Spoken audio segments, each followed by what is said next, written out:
Hello. Good evening. Welcome to Monster Train 2. Let's just get into this and then I'll do my yapping once we do this. Sure. Probably okay.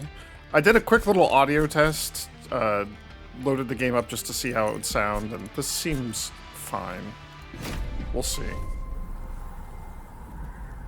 So I've already watched this little cutscene, but it's a cool intro. I'll watch it again. The forces of hell fight a last desperate battle. Yeah, that's basically from the first game.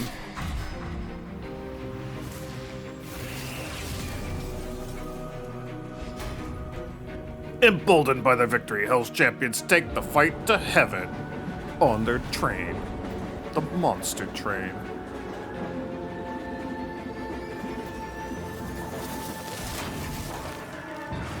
Well, that didn't work.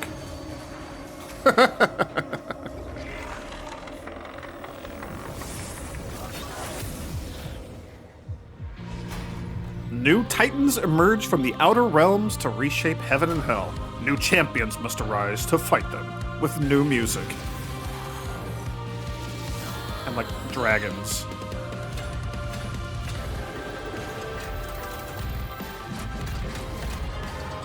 Ooh, and a new training. Like chompy teeth.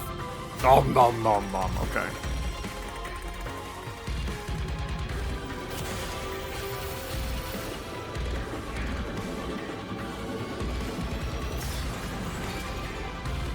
Hell yeah, it worked this time. Monster Train 2. Okay. Now onwards with my yapping. So I have played a stupid amount of, well, not a stupid amount. I played a lot of the first game. It's a very good game. It has some flaws. I did not get into the DLC because that apparently had even more flaws, and I also just, there's so many good games out right now. But I do have like over 100 and some hours in the first game. I've been very excited for the second game since they announced it, which was not that long ago, and lo and behold, here it is. So there's a lot of really good games out right now. There's a lot going on. There's Elden Ring Night Rain, obviously Blue Prince has been eating up a lot of my time if you've been paying attention to the YouTube channel, which I hope you have been because you're here watching this, so... Final Fantasy XIV, we're a year into the Dawn Trail expansion. They finally are putting stuff in the game for us to do. What a novel concept. Clair Obscur, Expedition 33, that has been blowing up. I want to check that game out. That's probably not going to be on YouTube. I still haven't finished Metaphor ReFantazio, which came out at the start of the year, like earlier, a couple months ago. I gotta get back into that. There's a lot going on in the world of video games. Warframe is like actually good right now. This is like a good time to play, and I'm not playing that. I'm playing these other things instead. But I didn't want this to fall through the cracks. I have not like paid close attention to any of the reviews of the game, other than that it's been getting good reviews, so that's cool. Primary clan, the Banished, level 1 fell. Okay, so we're starting as the boss, like the final boss of the first game. Cool, cool, cool. And we have the Pyreborn as our allies. No covenants, this is like Ascension. Current ring Limbo, so we're traveling through heaven to reach Cthulhu Land now? Dragon's Horde, or Dragon's Horde and loot it outside a battle for valuable rewards. Our Pyre, we have stats. Ember gained at the, so that's energy. Additional Ember gained at the start of the deployment phase. Okay. Most of the stuff is familiar from having played the first game. That's going to be our bosses. Scion of Savagery, Lord of the Cherubs, and Chosen of Savagery. Everything's the default. I haven't messed with anything yet. We're starting in Limbo, a vast desert between heaven and hell, where lost souls even await the return of the Judge of Souls, so that they might move on. So we're just... I'm assuming this is like a tutorial of sorts. Dominion's Preservation. Healers blessed by Dominion bolster their allies. Attack in large bursts to achieve victory. So, You'll rail the first blessed relentless. You're like a bot. Like bosses did this. This is bosses in the first game who did this. 125. You're a boss. Oh, you're going to be the boss we fight here. Interesting. We're just gonna have a boss in the first fight. Ominous Acolyte. So you heal 15 health to enemies after combat, and you're just a grunt. 45 health and 4 damage. This seems tough for a first fight. Okay. Protect your Pyre, just like the first game. If it has 45 damage, this is, I feel like we're starting at, like, the end of a run or something. This is interesting. Protect your Pyre. If it takes too much damage from enemy attacks, your run is over. Deployment phase. Each battle begins with the deployment phase. I might have to, like, turn the volume down again on the music. It's a little loud. I think it's quieter on OBS, but I think it's louder for me. Each battle begins with the deployment phase. You will draw your champion, always, just like in the first game. You're guaranteed to get them on the first turn. And then just, like, anything else that you could have. Oh, anything with a blue banner.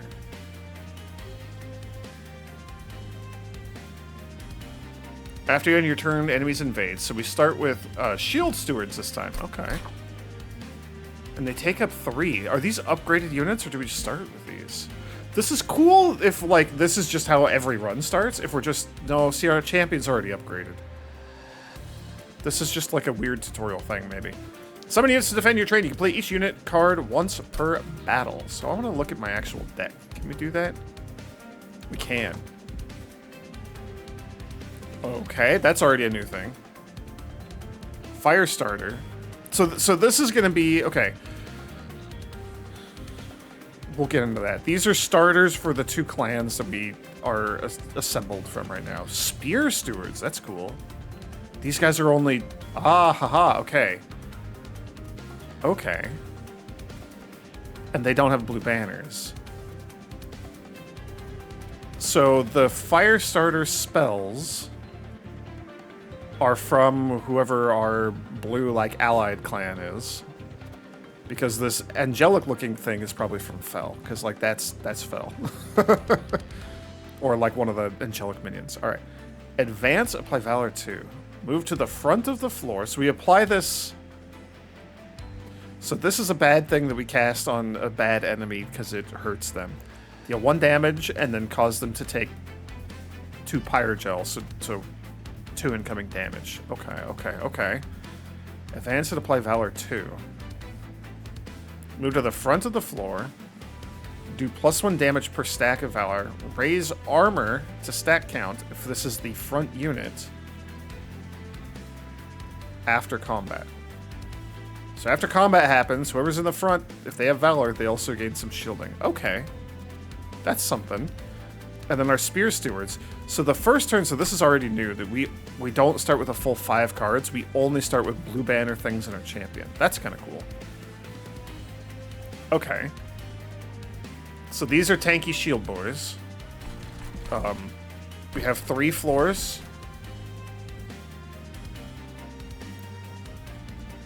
Multi-strike 1, so you'll do 2 damage twice.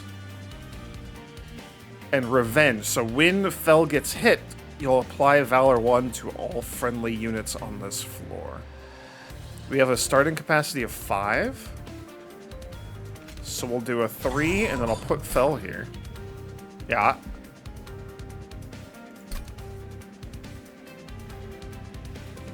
Question is, do I want you up front to trigger, to take hits and to trigger your effect? We don't know what the enemies are. This is early deployment before enemies show up. Oh, okay. This is just like a weird bonus turn. This is a cool new mechanic. I like this. We'll try having you up front, because if you get hit, you'll boost everybody's damage. And you're like a hell angel. That's interesting. And then we can just plop you down wherever. We can put you on... Sure, middle floor.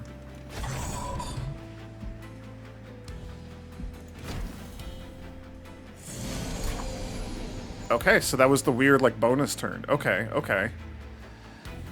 Enemies have boarded your train. Enemies enter at the lowest level and move up 1 level every turn. If they reach the top, they'll attack your pyre, which will also defend itself. So you have 45 health. You'll do 4 damage. The net result of everything that's going to happen on this floor is that I'm going to take 3 damage on Fel. Revenge will trigger. Or maybe it's just saying that you have revenge? I'm not sure. And then, like, you're going to be healed up before you move, so you're functionally, like, nothing's going to happen to you. So we have to deal with the ominous acolyte. So I would like you to not exist. So now the damage is, like, real.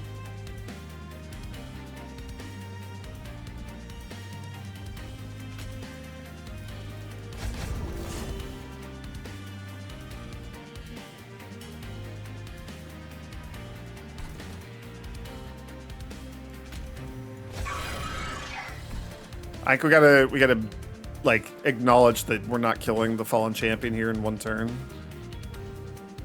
What happened to your arm, dude? Okay. Okay, alright.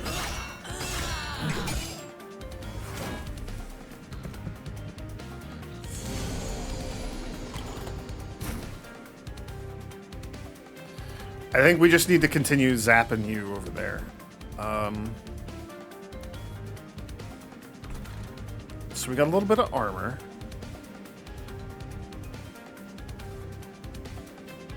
So that'll just soak up some of the incoming damage. So we still got to deal with you. Okay, the multi-strike is very good with the Pyre gel, I'm realizing.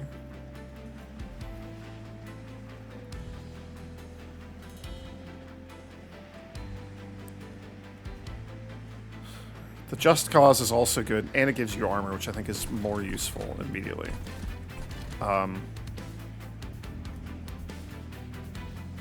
So if we apply Firestarter to this guy, because I need you to die. I don't want you to keep going up. That'd be bad. I guess we could put a Spear Steward up top.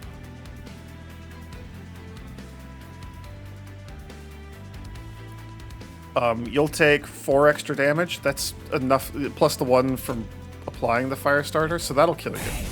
That's good. I'll put more Valor on you. That's also very nice, I think.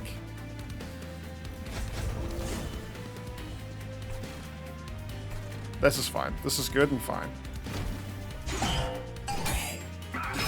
Okay.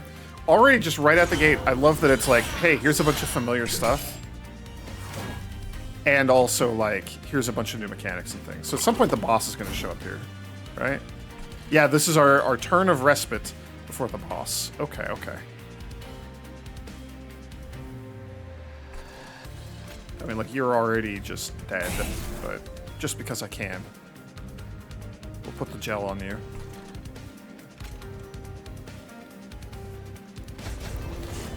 These stacks don't go away. Oh, that's very good. Okay.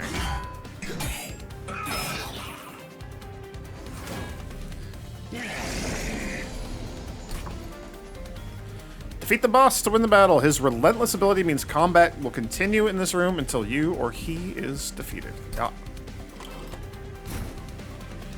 Okay, we gotta take out... So if we look at this, so if we just look at what's happening right now, there will be enough back and forths that, it'll kill Fel.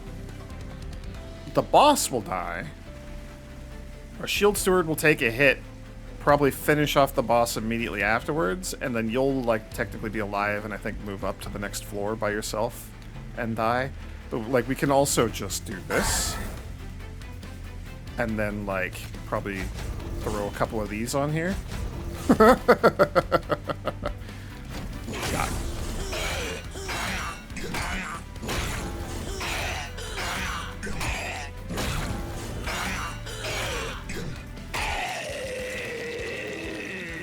Yay, my little train man did it. Woohoo! We did it.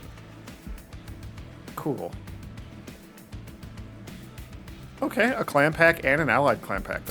That's very neat.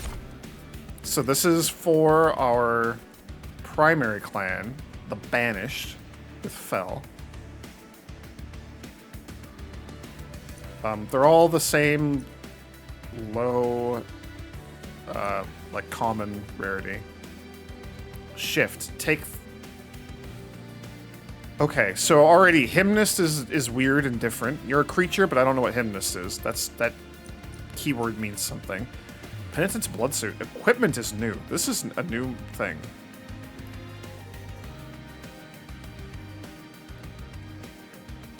Shift. Take 30 damage. Can be equipped on enemy units. Shift triggers when they move. Oh, so we put it on someone and when they go up a floor, they will just, like, die. Well, they'll take 30 damage. Okay. Enchant. Other units on the same floor get a bonus. Grant Quick. Attacks before enemy units during combat. So everybody on this floor, on my side, will get to attack before the enemies? That's cool. Advance and take melee weakness. So you'll... When you're hit, you take double damage for each stack of melee weakness. That's really good. I would want to put this on an enemy. Pull them to the front, and then they just get deleted. The Upbeat Warbler is also really neat.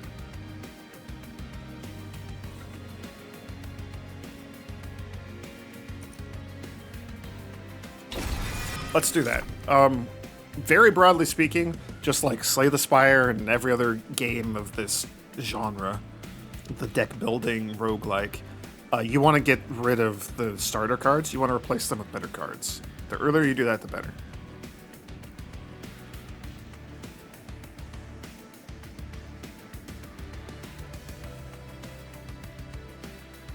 Consume, apply 10 Pyre Gel to someone. That's kind of neat. Pyre Ball, just do 15 damage. Explosive. All excess damage is applied to each enemy unit. So if we nuke a guy that has like 1 HP, we're doing 14 damage to everybody else. That's kind of cool.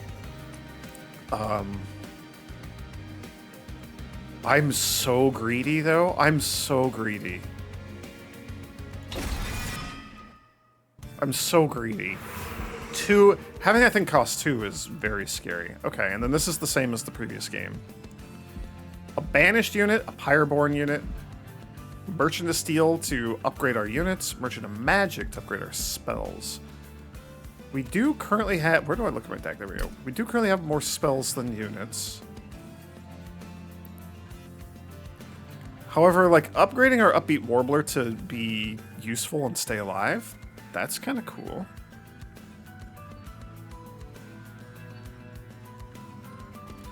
Ah, so the border is what clan it is. The red is like the red melty folks. Man, making Golden Touch more usable would also be good, actually.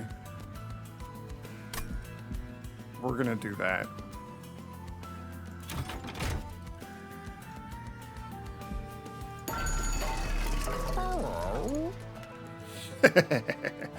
Oh, I missed this. Okay. Plus 20 magic power and consume. Cost -2 and consume. Permafrost is tempting. Heal your pyre when you do that. That's really cool. That's interesting.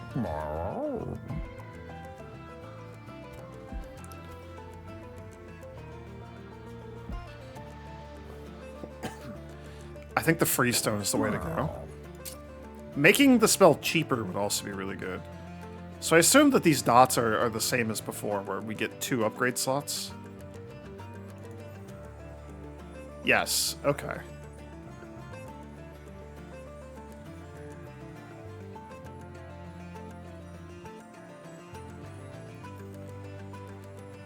I am tempted to also give it the magic power, so it would do 25 damage, because this is going to fall off and become really useless really quick. Enemies have a lot of HP. So boosting your damage would be really good. But let's try this. That's 100% of my money. Ooh, and you would be a starting unit. Okay, okay, I like that.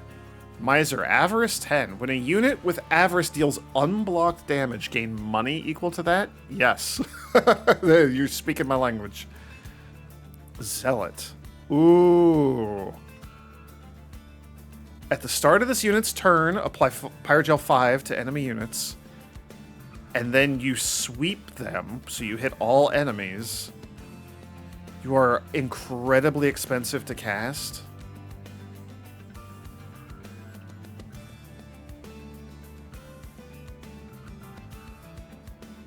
Having a sweeper is really good. This is, 3 is so expensive, though.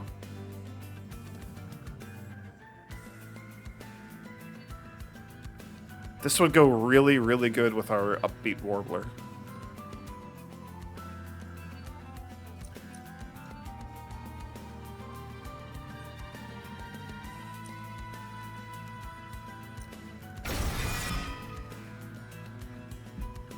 I have to. Like, we're in the tutorial. So what do we got? Start your turn, gain 5 armor. You're the boss.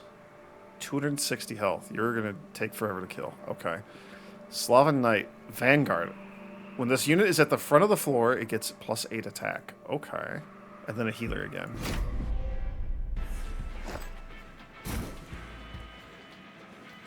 Okay, so specifically for this early deployment phase, we get 1 Ember. That helps a lot. That's very good. Man, having Fell up front and then having the Zealot behind is like such a cool combo.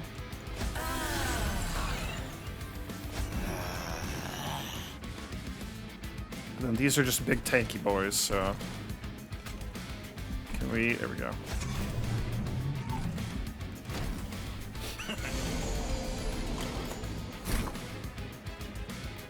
Combat preview. The preview number shows the amount of damage that each unit will take during the next combat phase. A red X means that they will be dead. Yeah.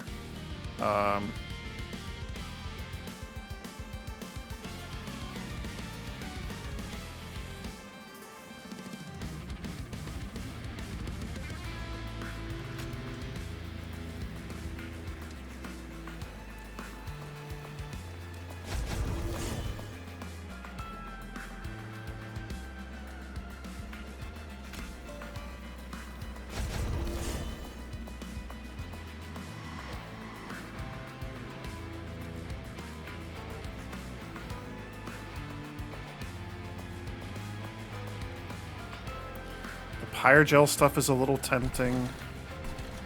I think we just put our shield steward down though.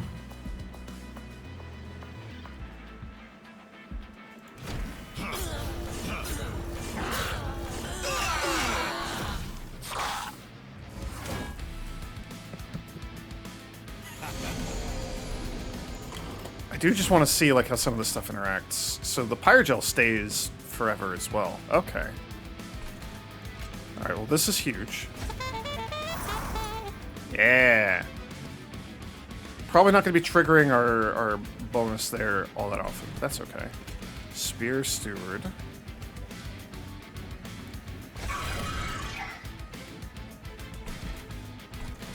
I mean, we may as well get you down here as well. That's kind of important. Oh, and you're covered in the orange goop. Oh, I like this. Okay.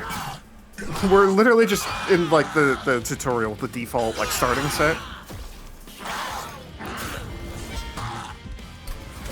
I'm liking this a whole lot. It is also just, like... It's just, like, a little bit too loud for me. Oh, okay. I'm enjoying the music. It's just a little too much. It's just a little too loud. We'll try that. There's also, like... I may end up dealing with the accessibility stuff at some point. Like, camera shake is usually not great for me. We can turn googly eyes mode on again.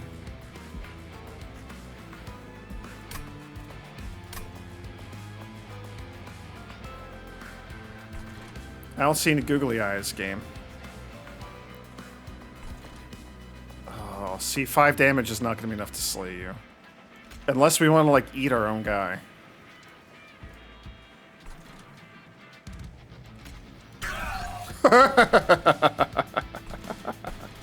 I will absolutely do that. Okay.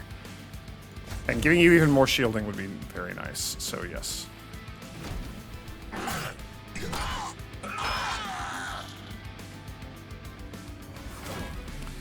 Ah, you armor up to the stat count, you don't gain that much armor. Okay, okay, okay.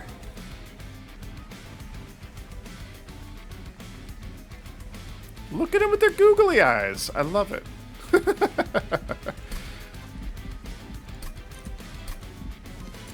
We're not going to keep that on, though. Okay.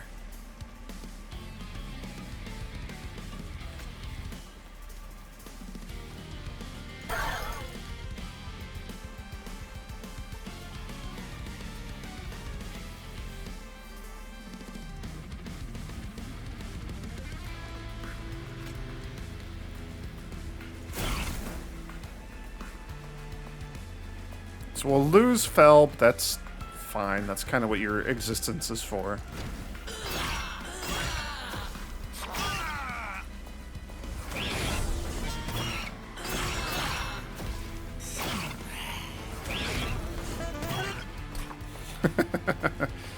Yeah, specifically when we're fighting a boss, we're just going to be like back and forth and back and forth and back and forth. And we already know the outcomes because we see the little preview. Like, is there, can I, what was, there's a button to hold down. Oh, there we go. Hold down right click.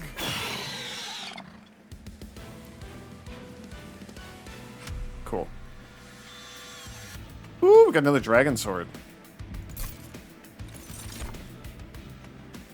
So, like, long term, ideally, you wouldn't be taking a card every single time because you only want to add good things that synergize with what you're going for to your deck. And yeah, well, we got to try everything. We got to experiment with everything. Got to learn how it all works. We're just gonna try everything. Descend is always very cool. Push an enemy down a floor and give them 2 melee weakness. That's very, very good. That's very expensive, but that's really strong.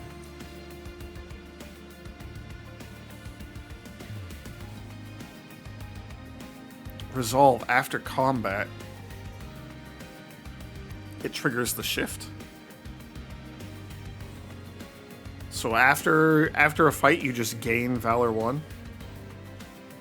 That's interesting. The Descend, like the Demonized spell here, could be a lifesaver if things get dire and like an enemy is close to death and they're gonna like kill us because they're at the Pyre, you know?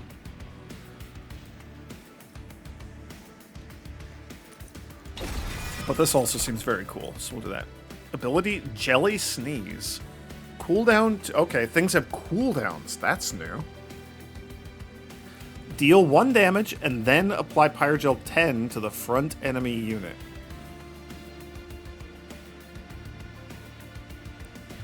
Lava Flow. Consume, apply Pyre Gel 4 to enemy units.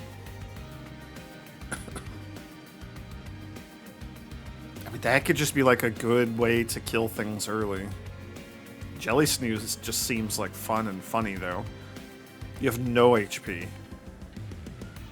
I mean, you're also like a decent target for me to delete with my own Hand of Greed spell. I think we're heading into a boss fight, though. Like a real boss fight. So this... Either of these is probably more useful. This will help us take down, like, one tough target. This will help us take down, you know, obviously AoE, but... You're also free. Oh, this is an interesting choice. I'm gonna do Lava Flow. Usually AoE is the bigger problem in this game. Or in the first game, that is. Dragon's Horde. The Pyreborn clan can earn Dragon's Horde. Oh, is it a specific clan? Rewards grow as you collect more. You can loot it now or save it for later. You can collect it anytime from the map.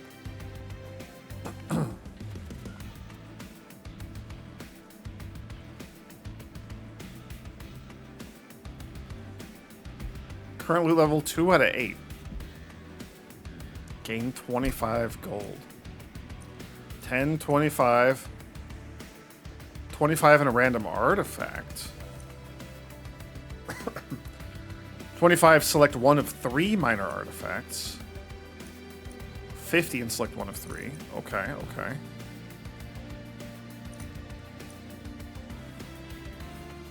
Increase the Dragon Sword maximum to unlock these things. Okay, okay.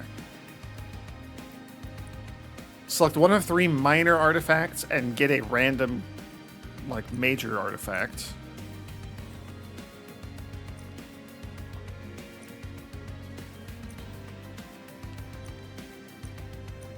More money, same thing.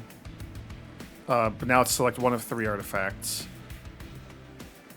Oh, a second random minor, select one of 3, etc. Okay, okay, okay. Random major boss artifact is phenomenal. You gotta go really deep to get that, though. Oh, random? I mean, like, they're all good, so that's, like, just also very good. But you gotta pick one specifically. That's so far away. We're gonna... I'm greedy. We're gonna save it.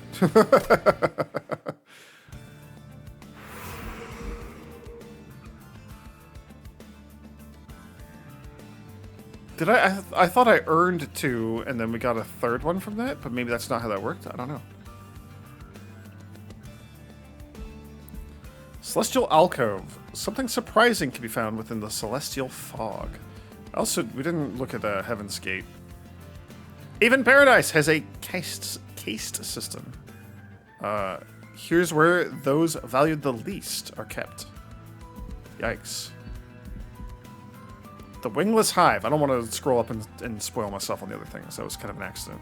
My scroll wheel is not having a good time. I need to repair it, or just get a new mouse.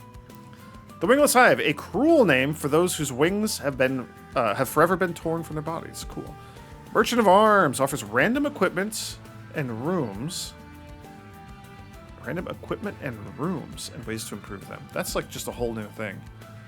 We have no money. Merchant of Magic. We don't need the Pyre remains, though. That's kind of why I'm disinclined to go that way. I want to see what the Merchant of Arms does, though. Let's go this way. Let's try the alcove first.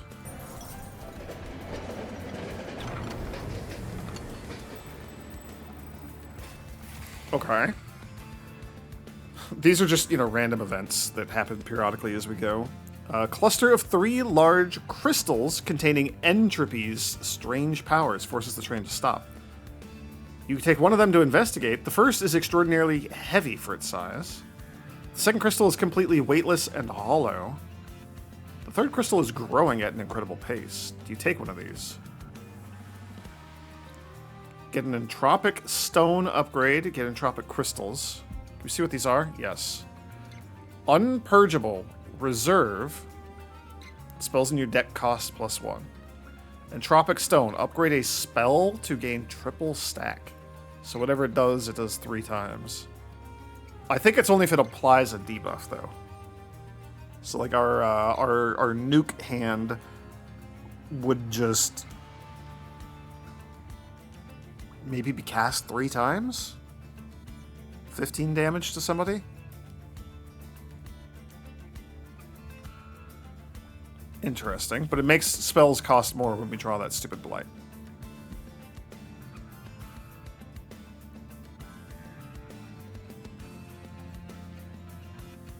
Entropic Growth. Permafrost. Reserve. Permanently gain +5 magic power. Ooh. Upgrade a spell to cost -4.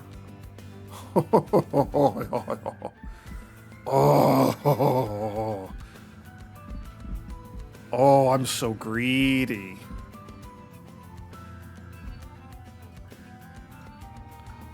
Oh, this is so annoying because we already have permafrost.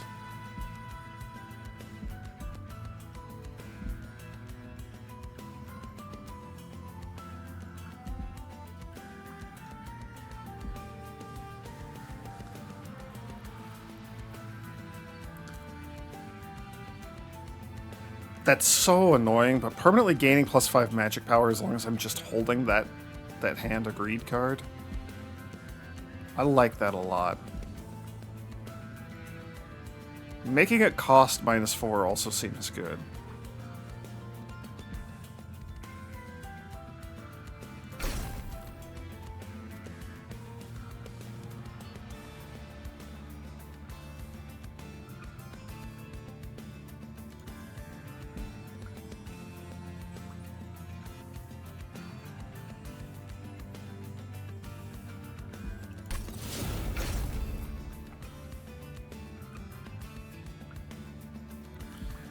You stow the growing crystal away. Before you have a chance to put it down, a portion of the crystal spreads onto you. You try prying it apart, but to no avail. Entropy is now a part of you.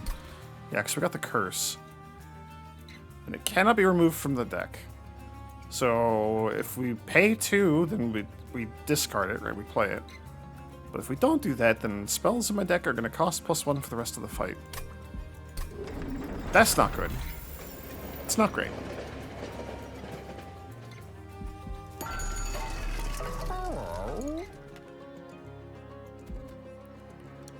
-2 cost and gain consume. I mean, I'm going to put a Surge Stone on one of these guys. Having one that just does a bunch of damage seems really good. Like, we can just use this to nuke somebody.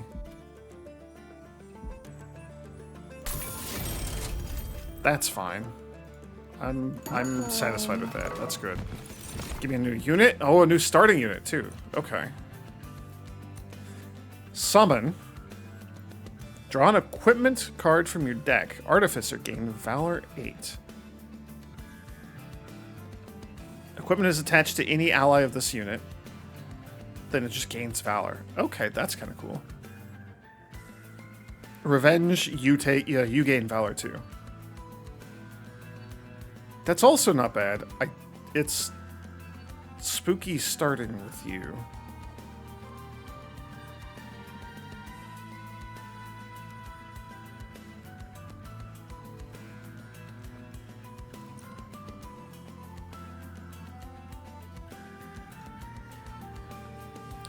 So I have a question.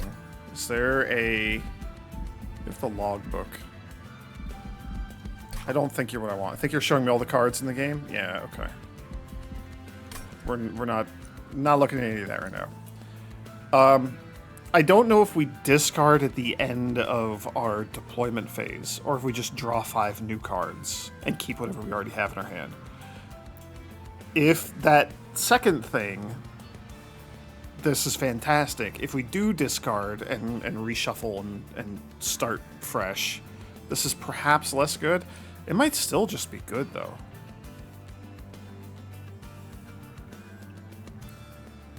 I'm going to take the Sword Maiden.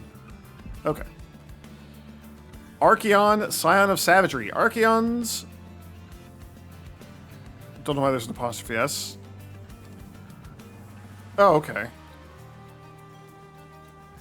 Archeons draws power from the defeat of his forces, becoming enraged at their failure. Yeah, I don't know why there's an apostrophe S. Whatever. Furious Frenzy. Archeon gains Rage 2 on Siphon. Siphon triggers whenever an enemy unit dies on this floor. Raid, +2 damage per stack, and it goes down in return. You lose a stack in return. Yeah, Rage is annoying to deal with. This is like an enemy where... Ugh.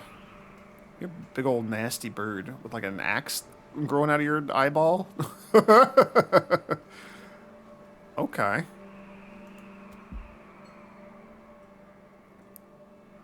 Yeah, Rage is annoying to deal with. It was in the first game. It probably is on this one. It's like, you want to cast spells to delete people on the lower floor?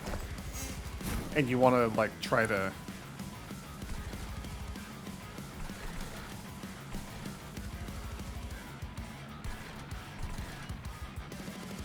You want to try to fight the enraged enemies higher up and not have like units in between.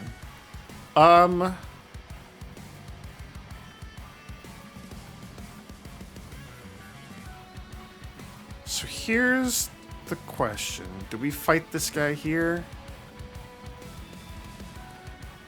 I don't know. I'm assuming he's gonna just like pop in and be on the floor like a regular boss. But in Monster Train 1, bosses were on the outside, like boss stages like this. They'd appear on the outside of the train and they'd move freely between floors. So I don't know if that's gonna like if we're gonna zoom out and that's gonna happen or what. So I'm excited for this.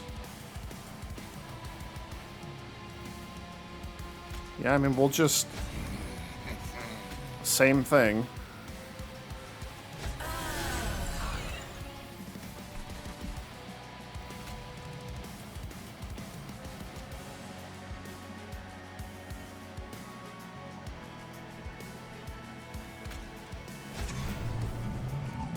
Do I keep you two? No. They don't get discarded proper, though? They go, we get a full reshuffle. Okay, okay. Archeon is the strongest boss you've faced yet. He moves between floors freely, but he can be attacked if you clear out the other enemies on that floor. Yeah, okay, okay. So this is exactly how it works. Okay, cool. So ideally, we're doing as much damage as we can. That's terrible.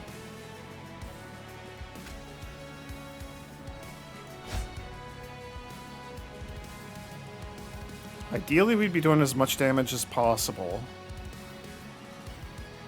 You do 10. I mean, you do 14.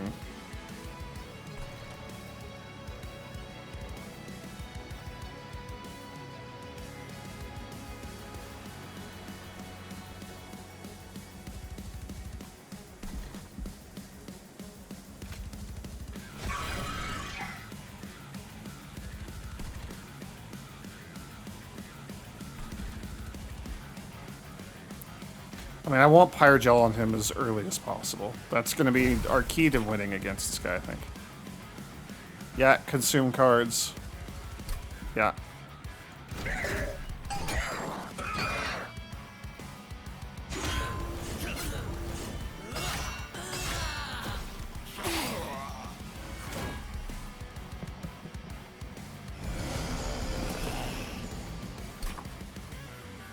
Watch out for triggers! This unit has a trigger. Triggers activate when specific events or turn phases happen. Check the tooltips of units with a purple trigger icon to see the details. Yeah, that's that purple thing.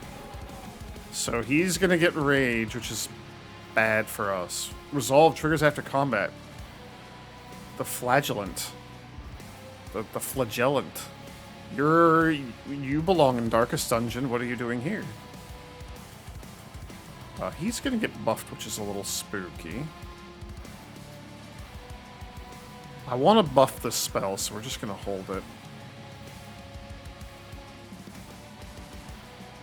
I mean, he's just straight up gonna kill Fel. I don't really think there's anything we can do about that.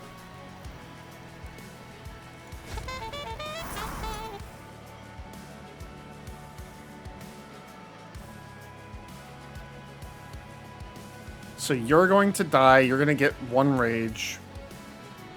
No, you're going to get 2 rage. You're going to do 4 extra damage. You're going to do 11 damage.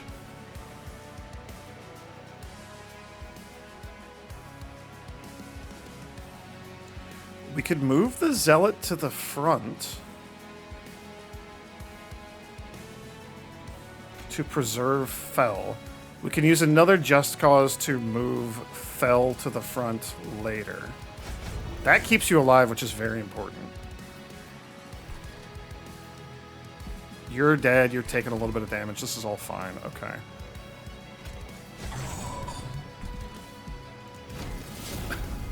Okay, okay.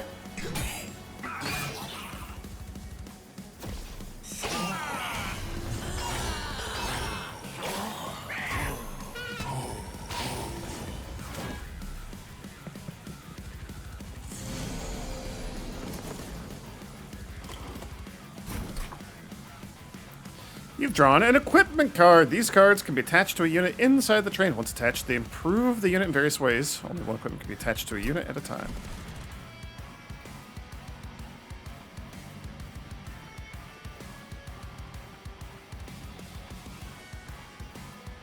Um, 8 damage coming in. I think I still want you up front.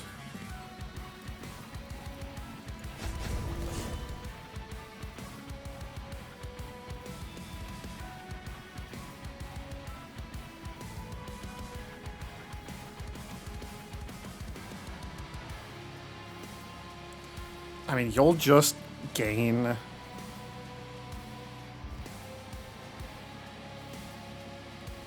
one Valor every turn. You're gonna die.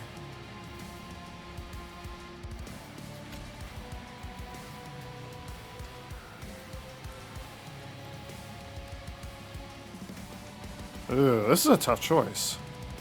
You get the most immediate benefit out of it, but it would help keep our Whipman alive, which would be really nice. I think keeping you alive is perhaps more important right now, though. And then we need as much Pyre Gel on you as we can swing.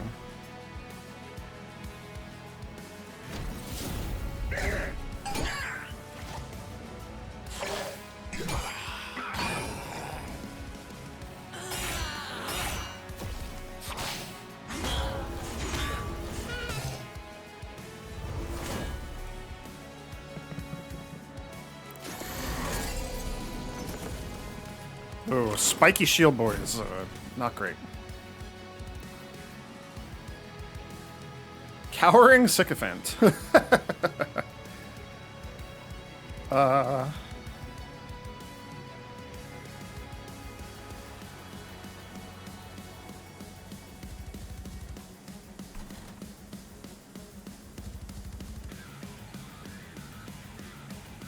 I don't like this at all.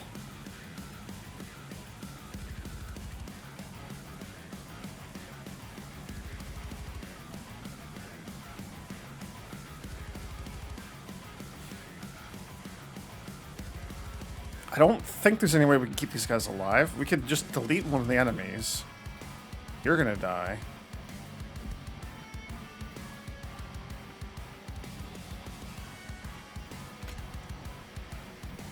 I don't really like that we're buffing the boss. We keep you alive, though. We do some damage to this guy.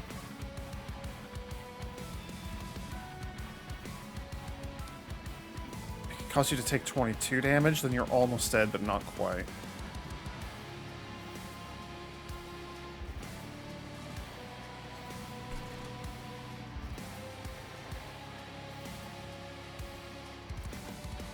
I think we...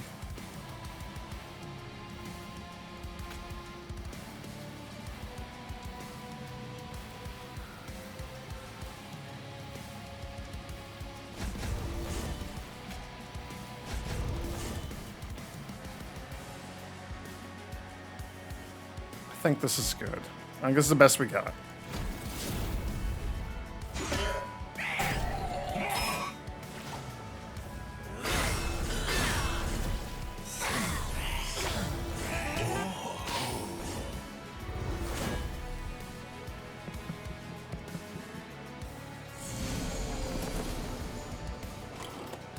Okay, so I think after this wave, the boss is just gonna go into like boss mode, and it's like we just fight until we're dead.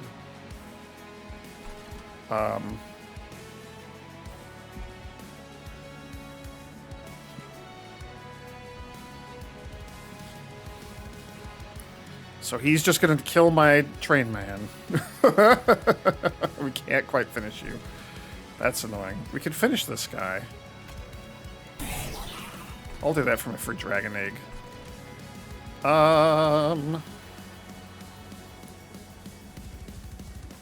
Man, we really, really need...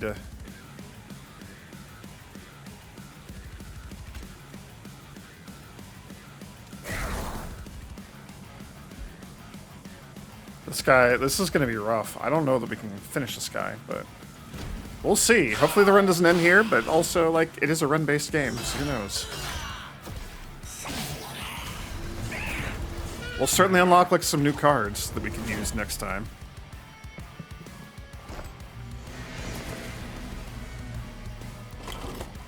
Yeah.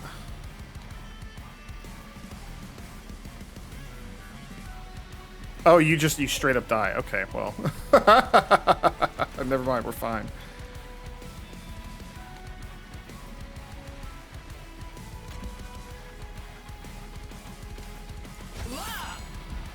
Sure, why not?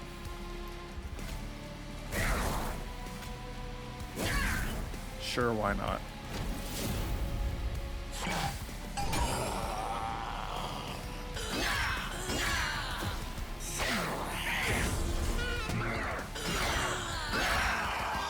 Cool.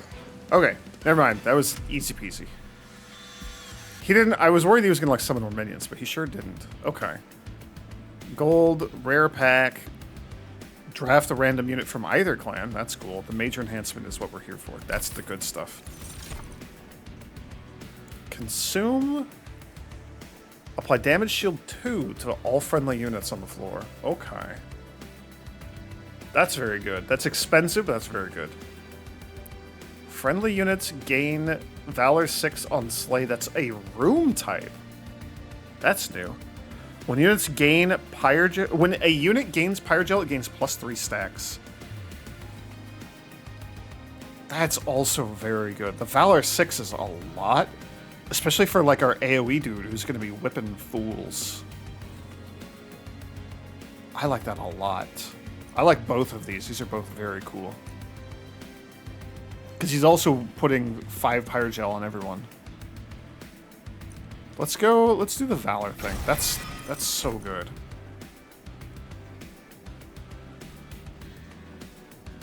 That's kind of cool. On Strike, gain Valor 1. On Shift, gain Rage 2. So Shift is also like if I move you forward, like if I do the advance to the front. So we could like double down or triple down on giving Valor to folks.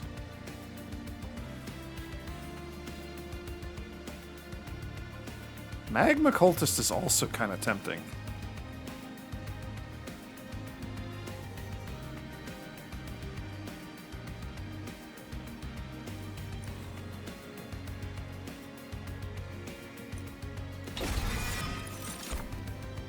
Okay.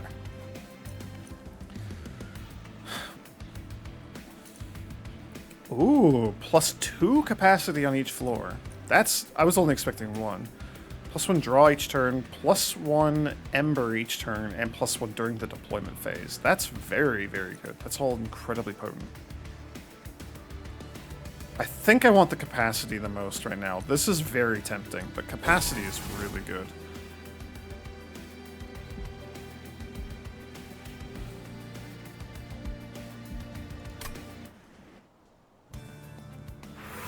Yeah, I think it's bugged. It didn't give me another one. I got one from... Like, I didn't get the one at the end. I got the one from using my card. I didn't get one from the end fights. That's unfortunate. Gain 100, being able to buy a trinket, maybe. That's a very good side. I like this side. Yeah, let's do this side. I'll take the money. We'll upgrade the champion. Revenge, apply Valor 2 to friendly units. Save here. Cooldown 3. Advance, gain Valor 5, gain armor equal to 1x the Valor.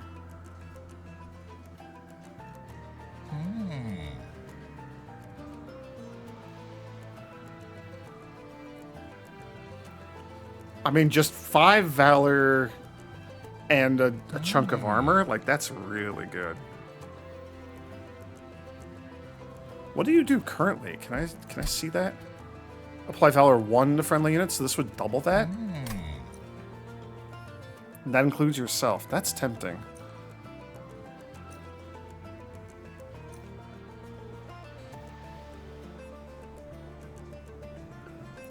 I mean, this seems more useful for just, like, keeping you alive. The boosted armor.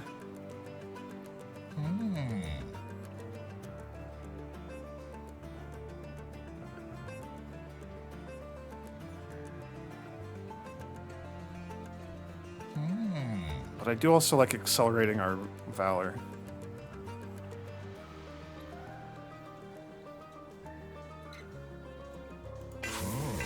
Yeah, let's just follow the Vanguardian path.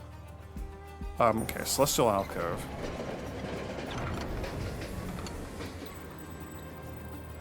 Hey, it's what was this guy's name? Is this Dante? Yeah, it's Dante. Okay.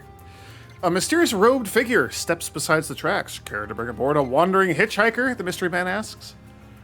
I must warn you, the stranger continues, my presence comes with certain burdens, but once I recoup my strength, I will make it worth your while. Do you invite this mysterious stranger aboard the train? Invite Dante the Dependable. Summon. Add a permanent Dante's Candle to your deck. Gain a stack of multi-strike for each blight card in your deck. So he'd get one multi-strike. He does have a blue banner. We get a permanent Dante's Candle. Dante's Candle is a blight. Reserve. Your Pyre takes 3 damage. That's not great. And it's permanent. That's not great. I am sorry, Dante. Not until I get a better handle on what I'm doing in the game. No, it's worth a shot. Yeah, sorry, dude. I remember having fun hanging out with you in the previous game, but I don't really know what I'm doing. That's terrifying. That's so cool. +1 Ember per turn, but -3 during the deployment phase. Yikes. Oh man, we haven't even had like the options for any trials yet. I think you might have to do that on Covenant 1 or something, I'm not sure. At the start of turn, friendly units gain +5 attack and +5 health if they're the only friendly unit on the floor. Huh, that's interesting. I kind of want to purge some cards, though. Let's get rid of one of these.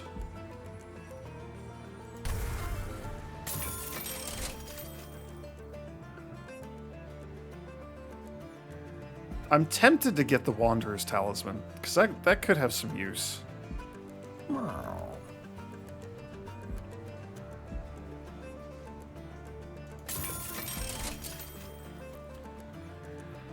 And then I'll also remove... I should probably just remove the fire starters. 2 Valor's like not a ton, but that is like a little survivability and a little damage. The train stewards are usually also worth removing early, but there's so many just causes. Yeah, let's get rid of the fire starters.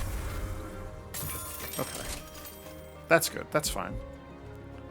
Thank you, cat friend.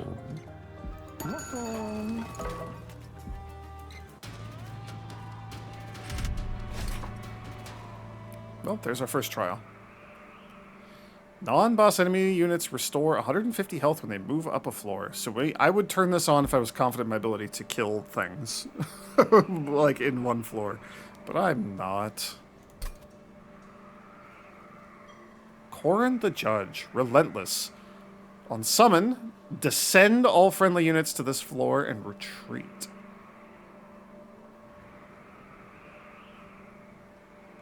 Oh, I assume retreat is you run to the back of your floor. So everybody that we have not killed yet, he's going to summon them all back down to this floor in front of him. And then stand in the back and just beat the tar out of us. That's cool. Multi-strike, whenever a unit on this floor dies, it gets +1 attack. Don't like that. That's the Ravenous Zealot here. What's this guy? Profane Supplicant. If we don't... Okay, these are the guys that curse us if we don't kill them. Add a Discordant Toll card to the top of your draw pile. It's basically a Dante's Candle. Okay. 140 health. Yeah, I don't think we could just kill these guys outright. So the Heaven Seal is not going to be taken. Okay. So we'll put you down for sure. You have been great as well. I do kind of want the Magma Cultist here, but we can't really afford him.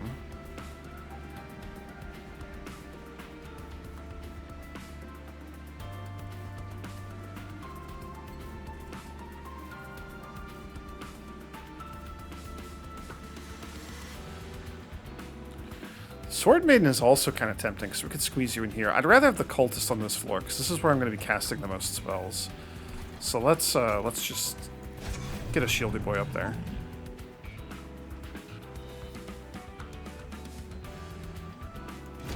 Yeah, that's good.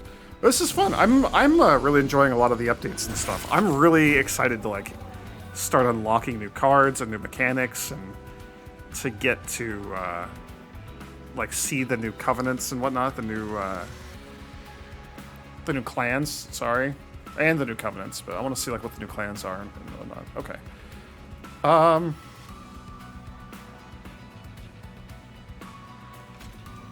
You're very good.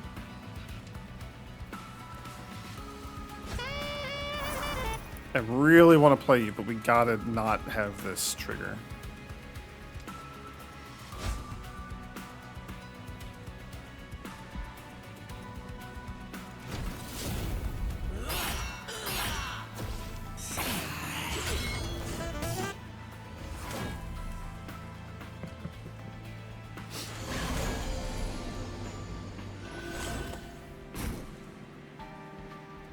I mean, the Windblade is really nice.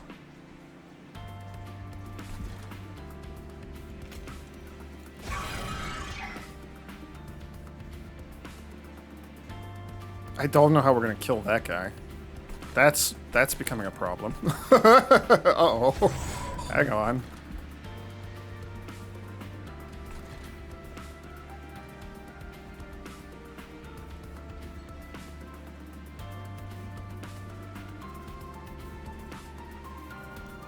Incant. Triggers when I play a spell on this floor. Okay, that is terrifying.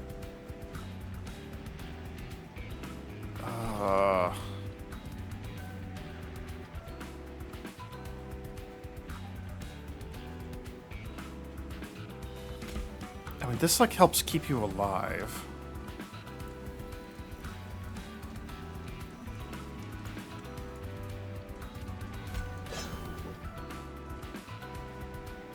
We're not going to kill this guy. He's just going to make it up to the top, which is annoying. And you're even more so, which is even more annoying.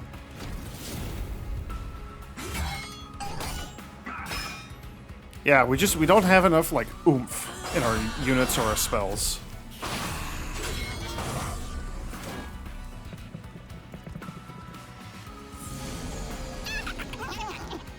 Oh, hey, it's one of you! 75 bucks if we could kill you. You've drawn a room card. These cards can be installed on the floor of the train. Their gameplay effect persists to the end of battle. Only one room can be installed on one floor at a time. That makes sense to me. This is very good. I like this a lot.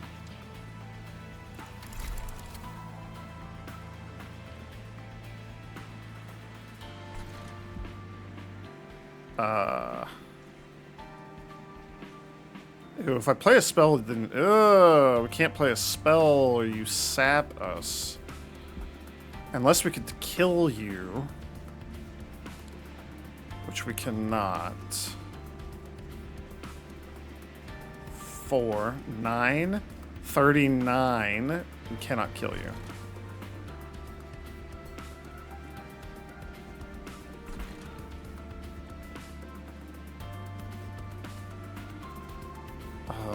I really want to kill that little imp. We would have to play Lava Flow and Firestarter, and then we're not killing that guy. This is rough. Okay.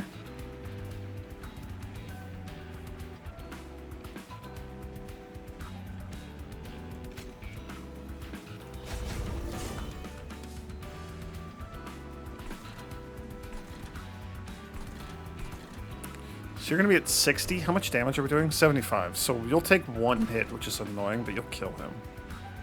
I guess that's fine. This guy's going to be a problem.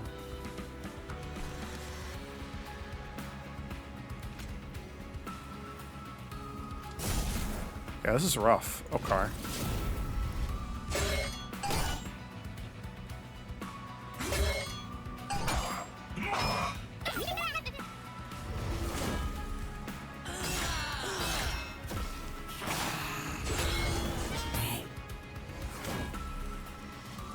Okay. Our AoE man is going to start scaling out of control here, though. That's very, very good for us.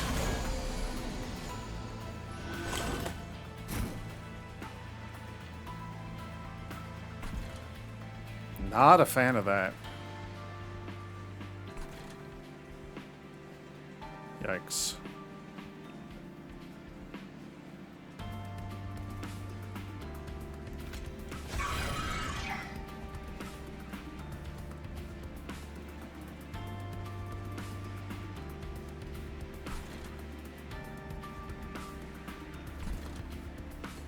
Oh, I really want to get her down, but...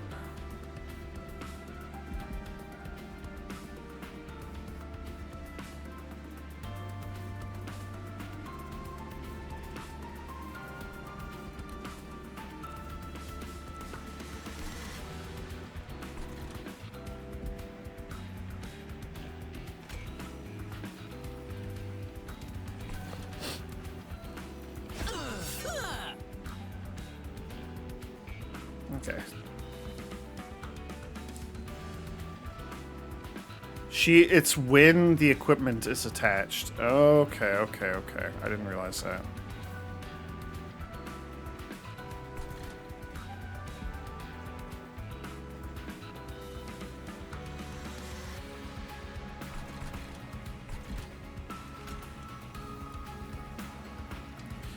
And you're not actually shifting. So you're not getting anything. So if I had shifted her to the front, then a future Just Cause would do that. Okay. I'm still learning the mechanics here.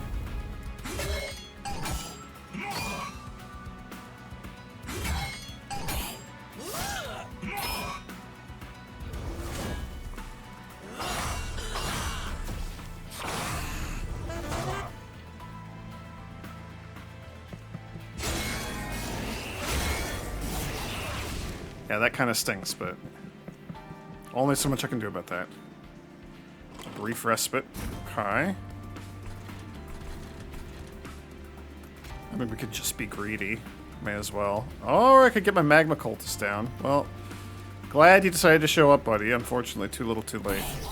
I want my dragon egg. And you're just gonna die. Okay. I should have buffed my units. That was the correct choice. However, I'm not here to make correct choices, I'm here to make greedy choices. Okay, alright. And you... there was nobody to pull back down. Okay. You just came in with some minions. That's fine.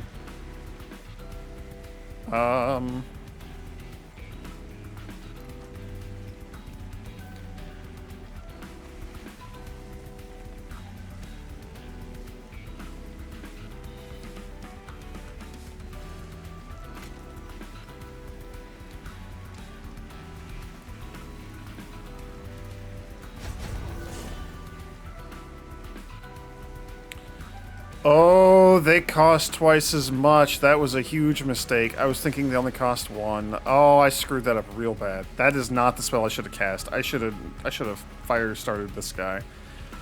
Oh, that costs us dearly. Oh no. Because we're not getting the rage triggers, or the revenge triggers on you. Oh, that was a huge mistake. Ah, crap.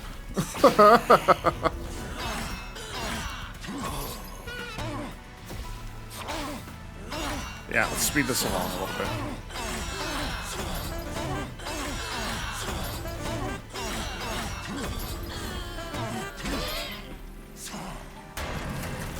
Yeah, that cost us like half this guy's health. It was like 200 damage we didn't get.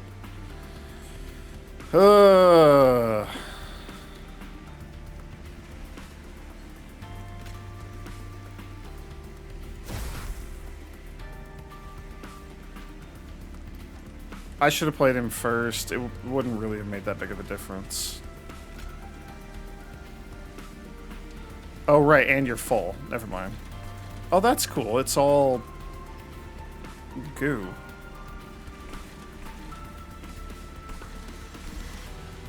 I mean, we'll kill him, so I'm not that concerned. I want you here to soak up damage and keep our backline guy alive. Because he does the real damage. Okay. We can do 150 damage to him.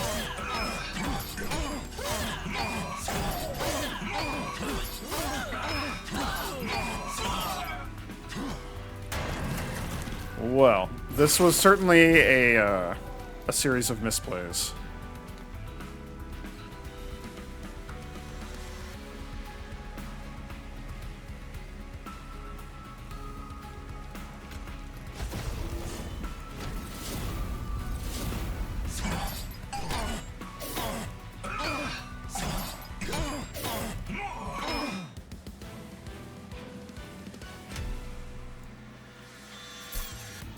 And another Dragon Horde that we're just not going to get. Multi-strike 1. On strike, you lose a damage. Huh. Liquid Courage. Consume. Apply damage shield 1 and Valor 4. That's really good.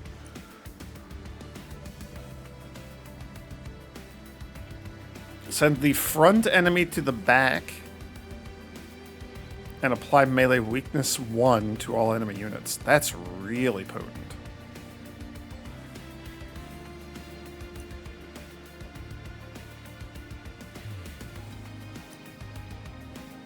Oh, and this gives +6 attack on its own also. Okay.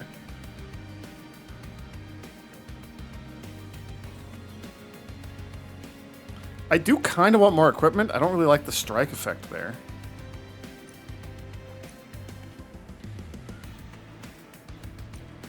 We're going to be super like basic and boring and go with that. On Siphon, so when an enemy unit dies, you gain a soul. Celebrate. After you defeat a boss, gain a Dragon Age for every 4... or Dragon Egg for every 4 souls, or a Dragon's Horde. That's very cool. Pyre Gel 10 and deal 10 damage to enemy units. I think it looks like the gel happens first. Expensive taste. Apply Avarice 2 to friendly units.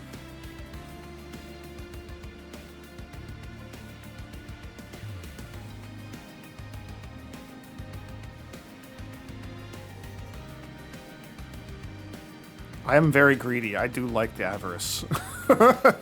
I want that.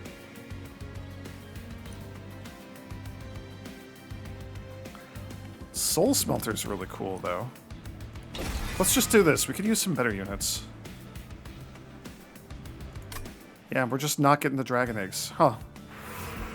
That's kind of annoying. Armory is good. Vortex is good.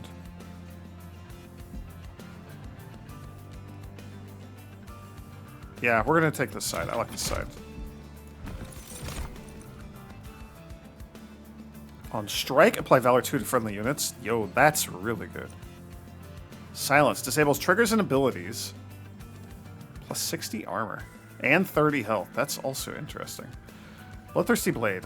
On Slay, this equipment gains +1 attack permanently.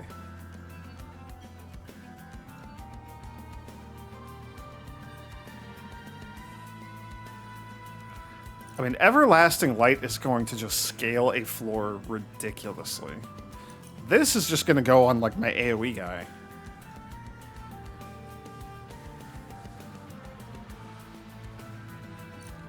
We would get so much more out of Everlasting Light.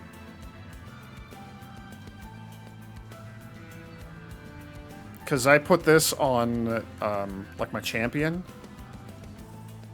Double the Valor 2 we're applying to everyone. Like 4 Valor every time we hit something. Oh no, it's 4 Valor every time you attack, because you attack twice. And then we still have the Revenge. Yeah, this is very good. That's incredibly good. I like that a lot. Okay. Let's disable Vortex first, probably.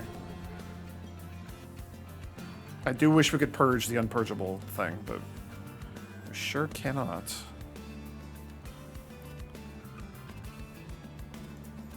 Getting rid of one of you. Another one of the fire starters. These are just not good. Okay. And then Merchant of Magic. Upgrade a spell to gain spell chain. When played, a copy of this card is added to your hand. The copy gains ephemeral. Purges when played, discarded, or at the end of the turn. Upgrade a spell with +10 magic power. What spells we got here? Golden Touch, you have 2 things. You cannot be upgraded further. We could remove the Consume from our fire starter here. 21 damage and 2 Pyre Gel.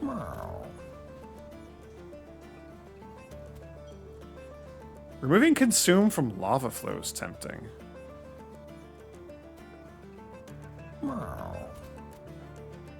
Or from Liquid Courage. Either of those is very good, actually.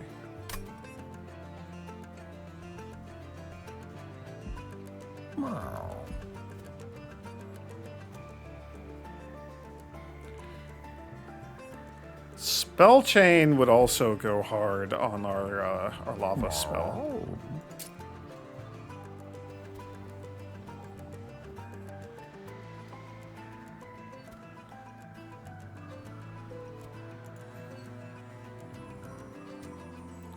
I mean, like, that's so good at keeping somebody alive.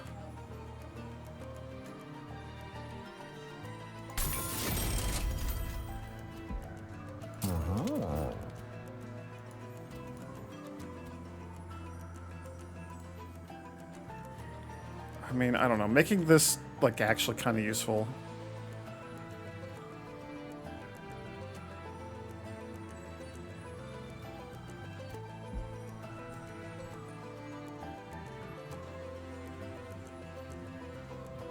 Yeah, having a couple of direct nuke options is typically pretty important. There was in the first game. I'm assuming that's going to continue in this game. That's fine. Alright, what do we got now? I'm excited. This run is going well, other things, like all things considered. A penitent prayer stone is spawned on each floor. 100 health and 4 spikes, but I think it's just a one-time thing. 4 spikes is annoying. Yeah, we're not going to do that. The Undying One. The eyeball boss.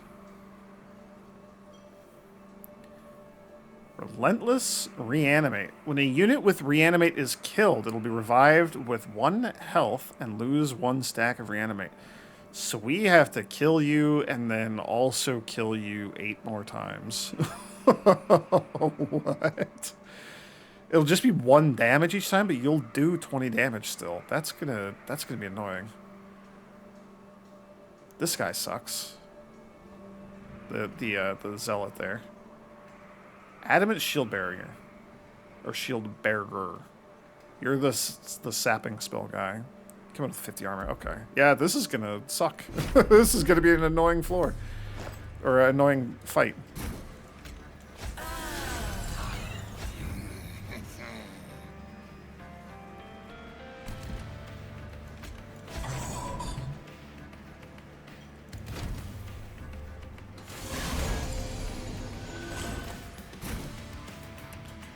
Yeah, so I need to, like, not cast spells on this floor, huh?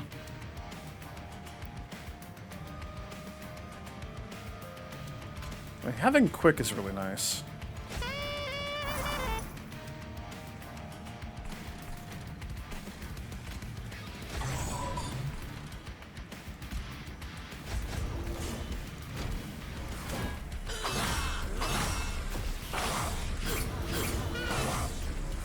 Oh, the shield bearer guy doesn't attack. That's good to know. Yeah, you are really annoying. Getting the everlasting light on you will be huge for us. I kind of think that I want... I mean, the spear steward on this floor would also be kind of nice.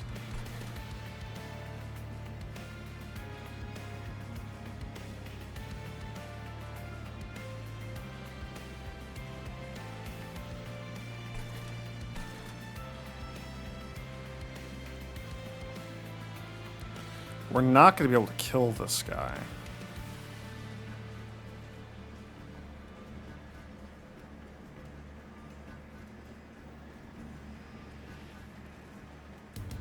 We're not going to be able to kill that guy at all.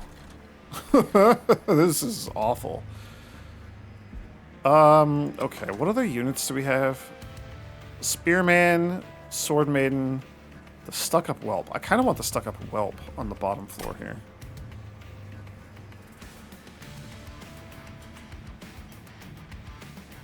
So very broadly, I think the Magma Cultist would go well here.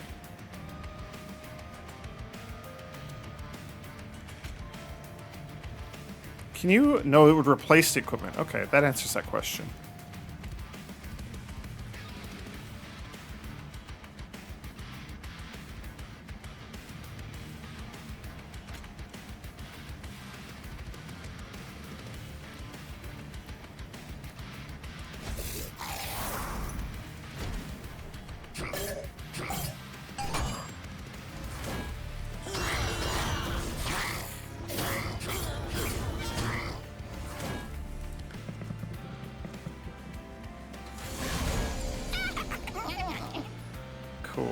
Great.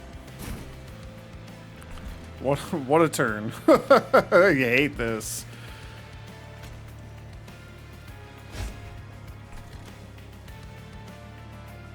I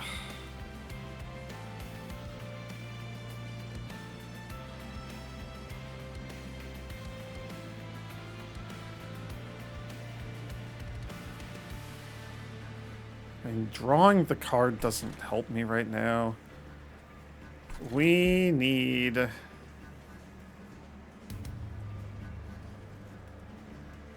would love it if we had like a spell and we could deal with you. We cannot.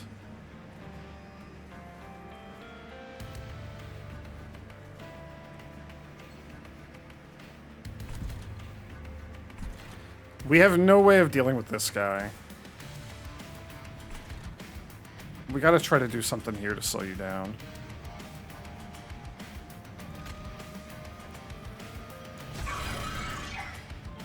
That's all we got. That blight that we took from the entropy crystals is just devastating. It was not worth taking.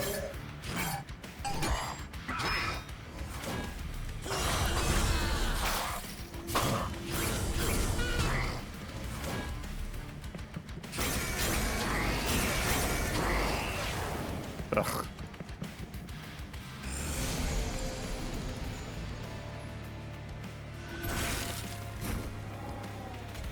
I mean, the arena here is really good.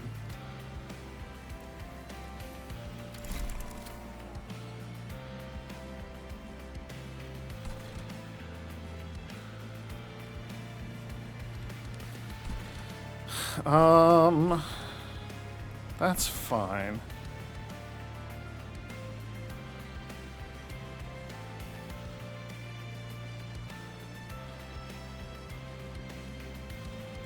We can almost kill this guy. We're very close.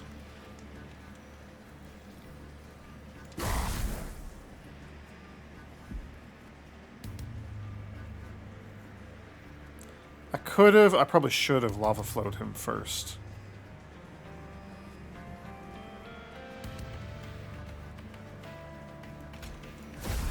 That's right, we'll do it now, and then we buff you. Now he's dead. You're dead. Okay. Okay, we're clearing out the train this round. This is good. It's extremely good. Our first floor just needs like a couple of rounds with that equipment to come online. And like the arena. We're gaining so much damage and shielding on everybody down there.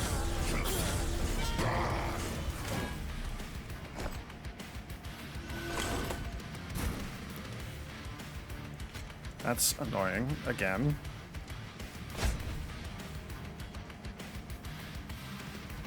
I keep drawing our shield maiden and not being able to, like, make use of her effect. I just need to put her down. She just needs to exist.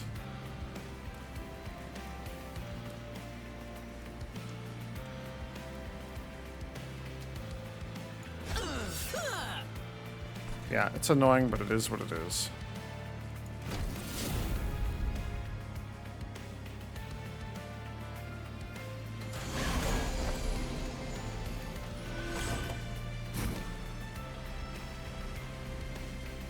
And I need to not cast spells down there.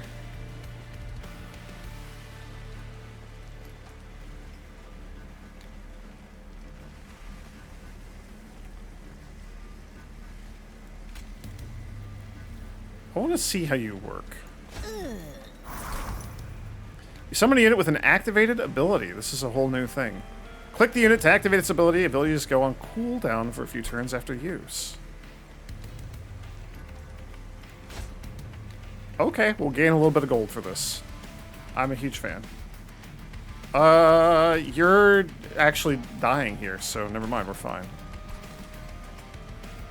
Man, if we could nuke this guy, I'd absolutely do it. Oh, you know what? We can just nuke one of our own units, though. There's nothing wrong with that. It's a dragon egg that doesn't matter because we'll be failing to get the one for the end of this fight anyway. That's alright.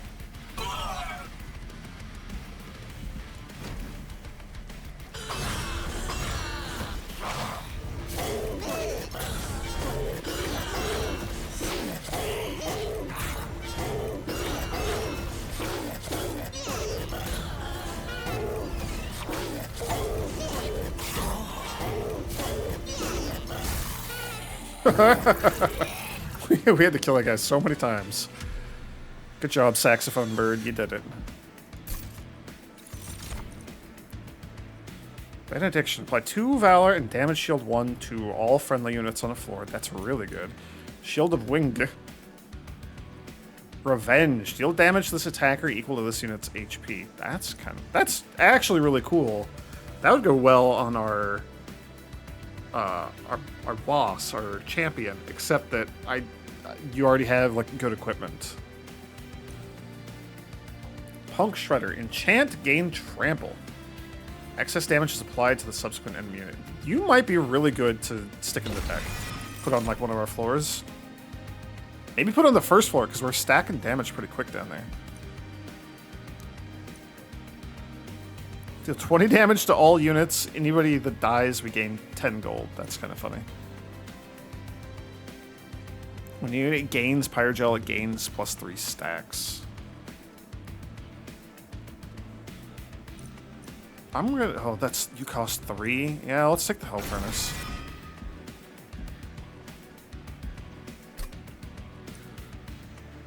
At 6, I think I'll crack it for a random artifact. We're at the point where, you know, I'm taking damage and things are getting kind of rough. I also am realizing I have not been reading any of these. I just want to know what the zones are. The Wingless Hive, yeah. Sucks to suck for those guys. Celestial Forge! The light of heaven burns without end to arm new souls. That's kind of cool. The Aviary. Home to heaven's 9 holy guilds, and where the best angelic artists, craftsmen, and engineers congregate. And then High Heaven. While most angels suffer through the harsh realities of heaven, the citizens of High Heaven enjoy the best that paradise has to offer. And then it keeps going. This will be our second boss. Kale, Lord of the Cherubs. Heaven's leader of the Cherubs has been manipulated by the Titan of Dominion. Now even Heaven's workers are under the Titan's grasp. Get a third of our Pyre's health back. That is pretty good, actually. Random equipment in rooms and ways to improve them. That's tempting. Forgotten Boons is also nice. Just money and a vortex.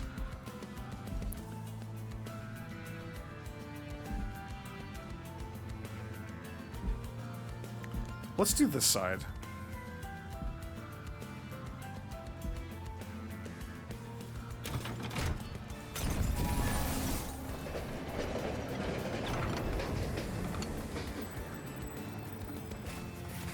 Huh. Arcus, Angel of Darkness, approaches the train. His once powerful form now crackles with Titan corruption. Fel, is that you, here to save your lesser brother? I see that you follow Seraph no longer. Then you must agree with me. He was never fit for Heaven's throne. Together we can be rid of Seraph once and for all. Do you offer your Pyre's warmth to Fel's estranged brother?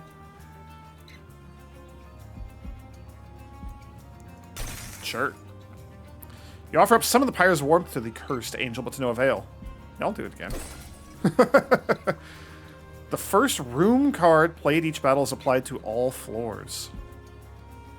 That completely negates me getting that first, like that second room at all, but sure. We can keep doing this.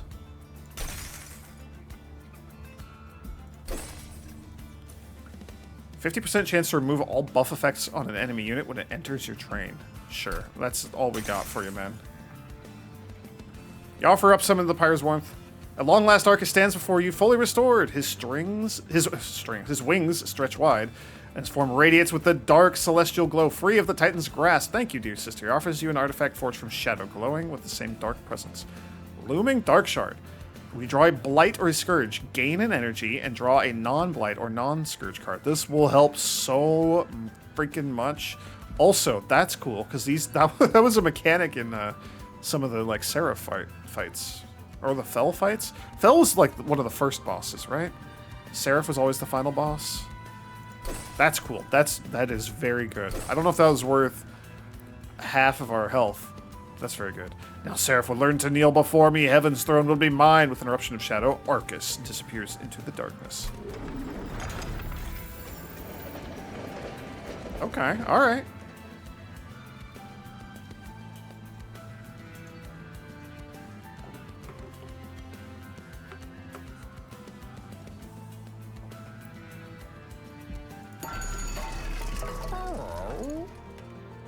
Meat Shield. Resolve, restore 10 health. That's really good.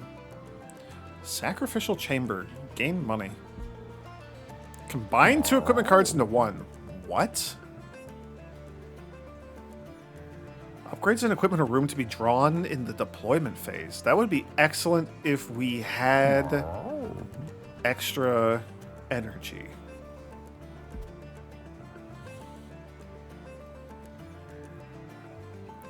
$15 health and restore 10 health at the end of every round. Like, that's also very tempting. Combine, oh man. This is wild. This is so cool.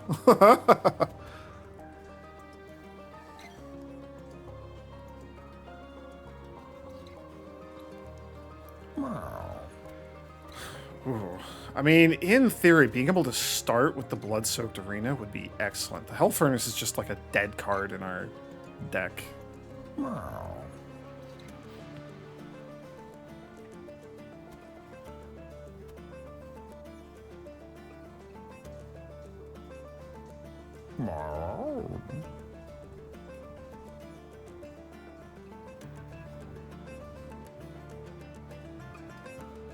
Combine 2 equipments into 1.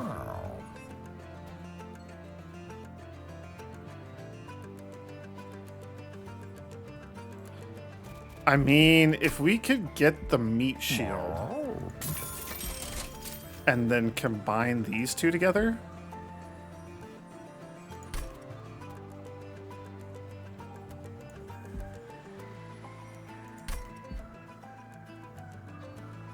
Yes. This will help keep our champion alive a lot longer.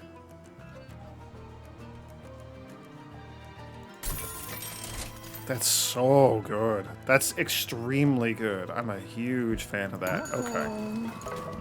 Alright. So what does this guy do?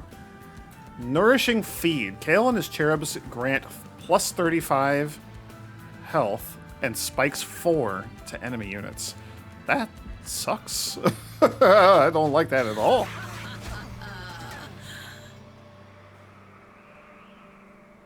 I don't like you. Triggers after combat, it's resolved. You have 2,400 HP.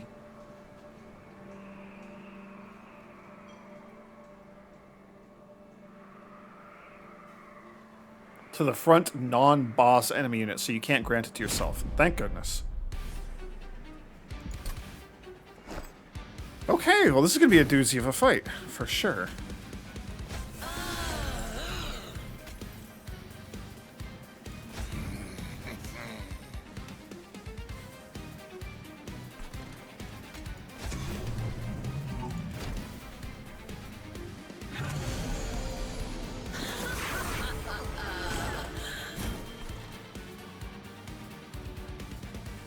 Lightbound Guardian.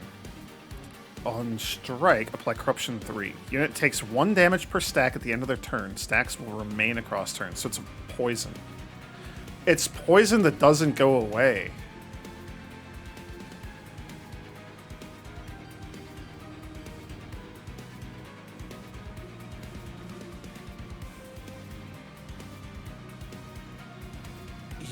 Oh, this is so cool. This is a mechanic. This is one of my favorite mechanics from Monster Train 1.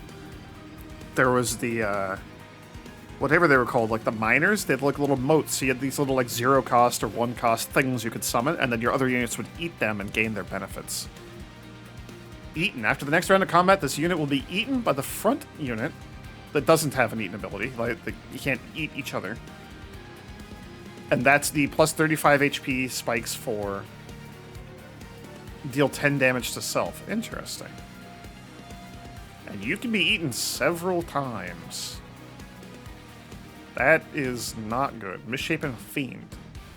On death, apply 3 corruption to your front unit. I don't like this at all. Ooh, you do cost 2.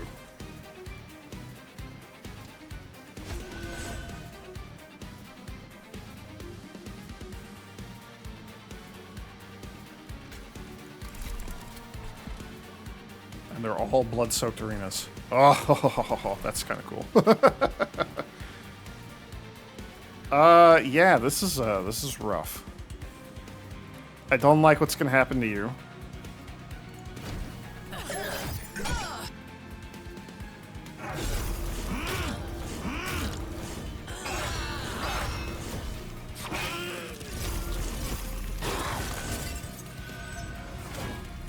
That's a lot of corruption we're taking each turn. I don't like this either.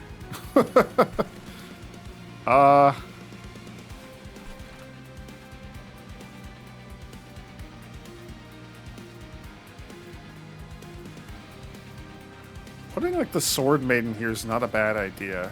Does where's our haste bird? Do you take up 1 or 2 slots? I forget. 1 slot. So we could put the sword maiden here.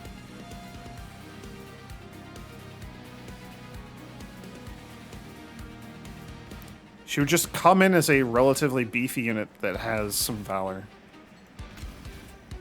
I think that's a good idea.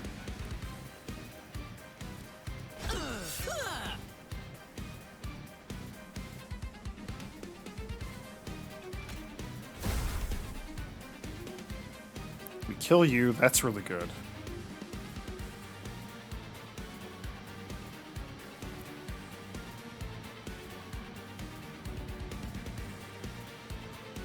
I don't know how trample works with sweep. That's an interesting thought.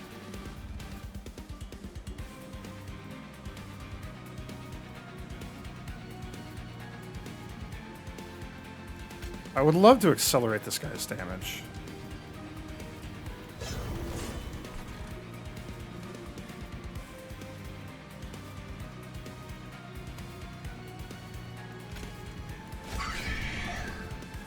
We're still not killing you, which is scary. And we have nobody on the top floor. We might be in a bit of trouble with Spiky Man there.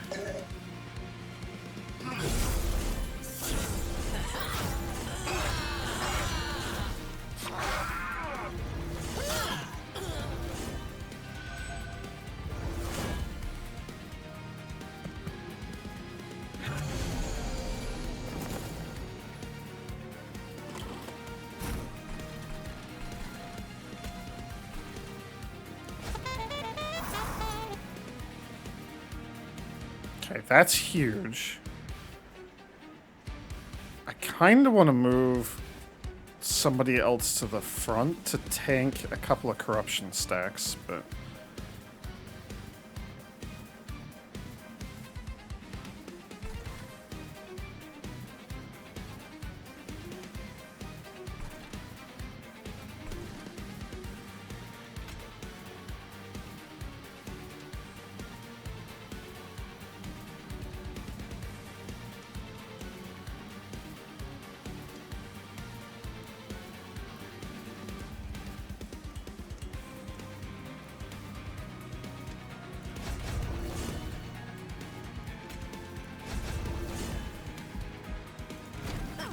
Ugh.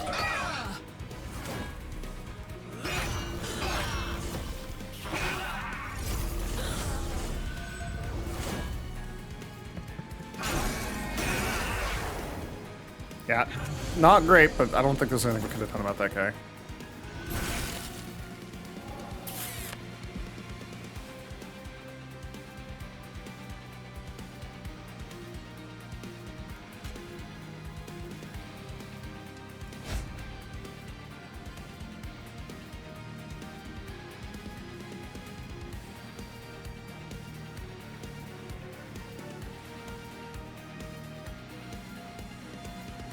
I do kind of just want to, like, slay something, but... What else could we do? We could Liquid Courage.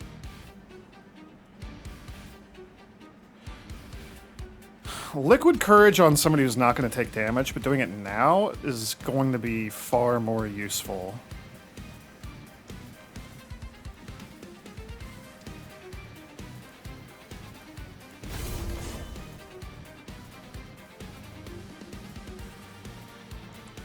4 waves remaining. I would actually like to swap this floor, the arena, for Hell Furnace. But I think I'm going to be greedy and wait a little tiny bit longer for that.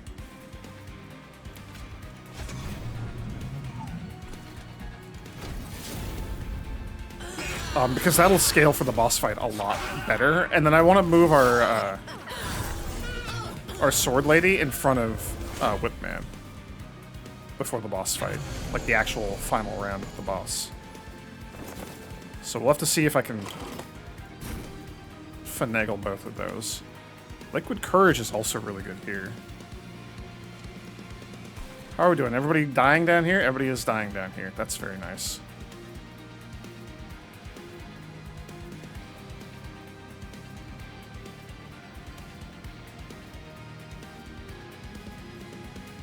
We're not guaranteed to get Hell Furnace. So we gotta play it now.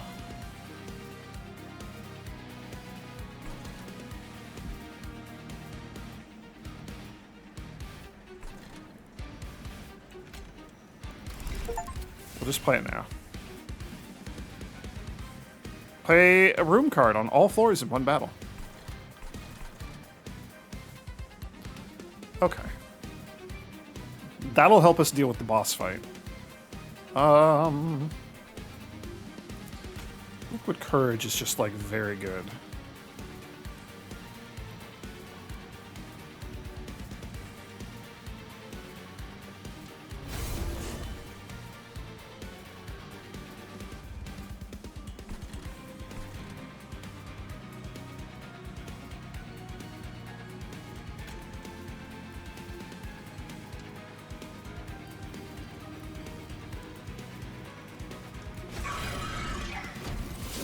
I think that's fine.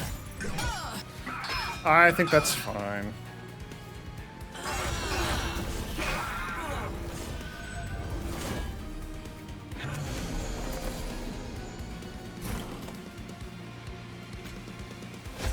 That's annoying.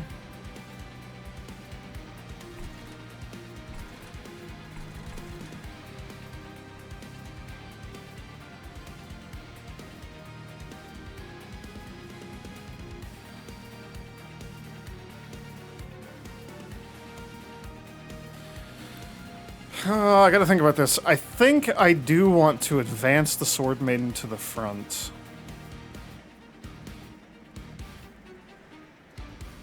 And then probably send Fel to the front.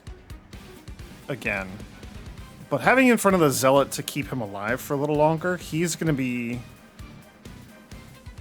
stacking up the Pyre Gel, which is gonna be like really helpful for killing that boss. So the further back in line he is, the better, I think.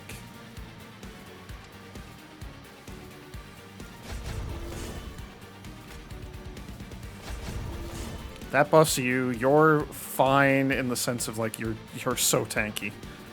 You're keeping everybody else alive. We're doing less damage immediately, but more turns of you stacking your stuff I think is going to be better for us in the long run. So we'll see. We'll see how this goes.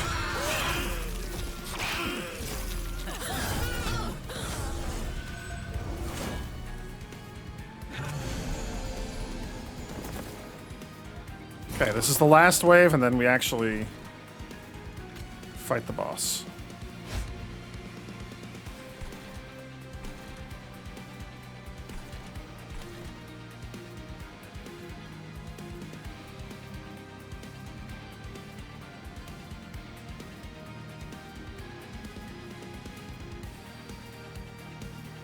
I can probably just more Valor.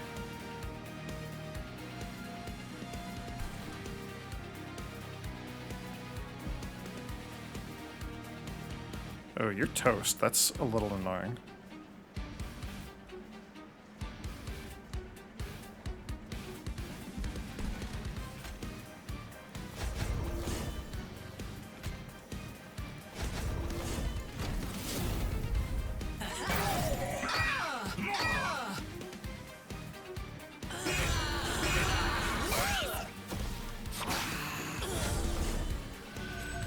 I would love to get our shield potion thing. That would be cool.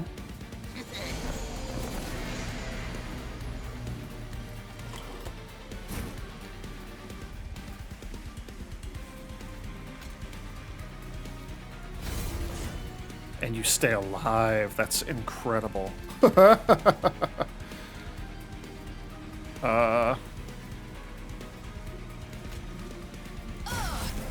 Have some more Pyre gel. Have some more everything.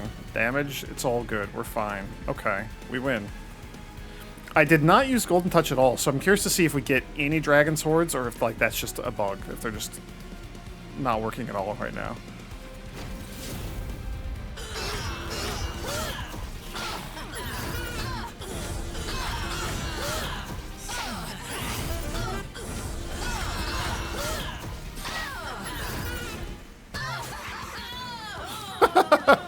Saxophone Bird, again, stealing the kill.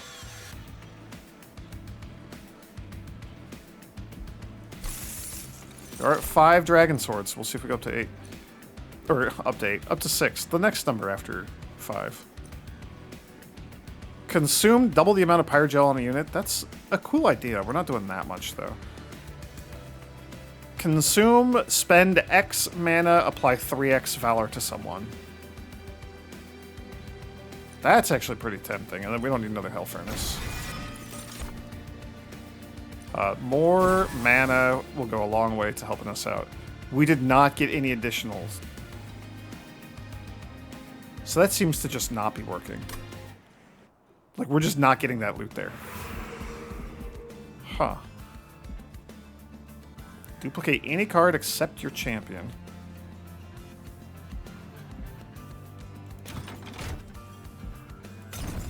We need that. We need this. Yeah, I mean, just like doubling down on the Valor. The Vanguardian 3. It's so good. That's also Hephaestus. Or, Hephaestus. Daedalus. Good grief. It's cool that, like, Fel and a bunch of the angels are on our side this time.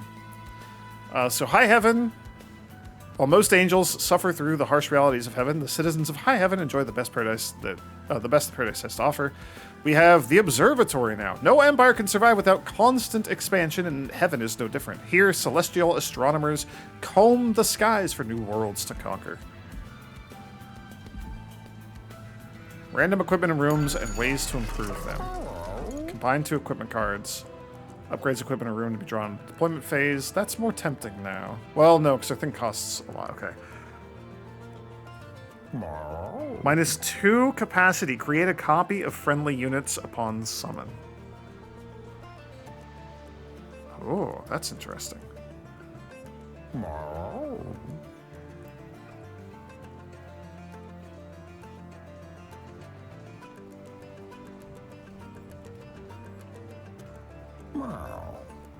I don't really think I care about any of these. Do we want to purge something from the deck? Kind of.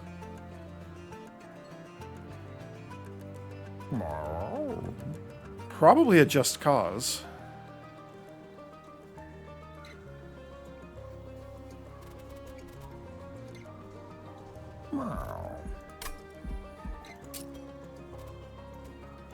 Let's just get rid of one of you.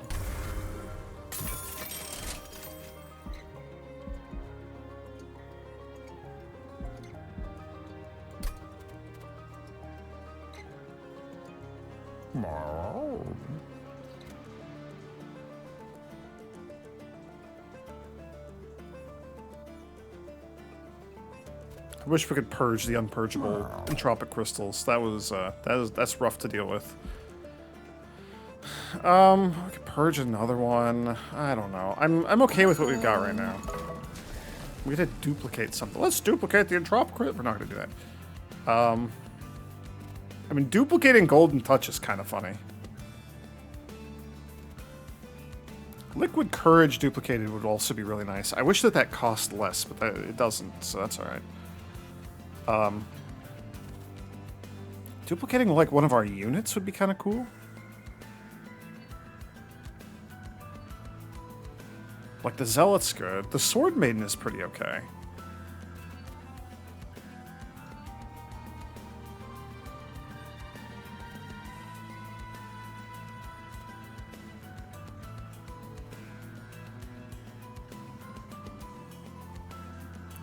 We don't have any, like, really solid units, you know? Lava Flow, I think, duplicated would be nice. Liquid Courage would be pretty nice.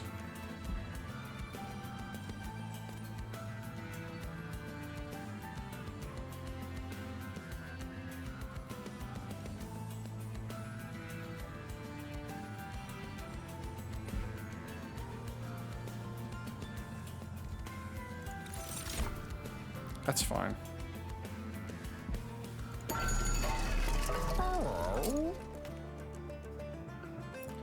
You're the only one that we have.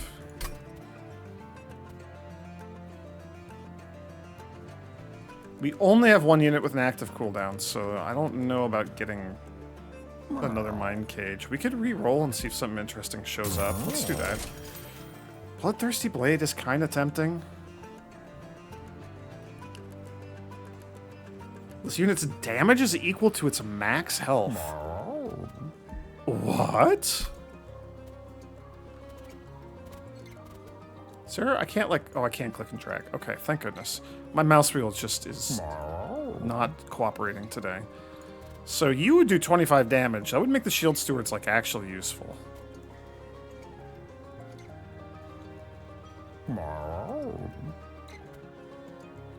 It wouldn't be terrible on the Sword Maiden either. I don't know how Valor interacts with it. I assume it would bump this up to 20 and then Valor would go on top of that.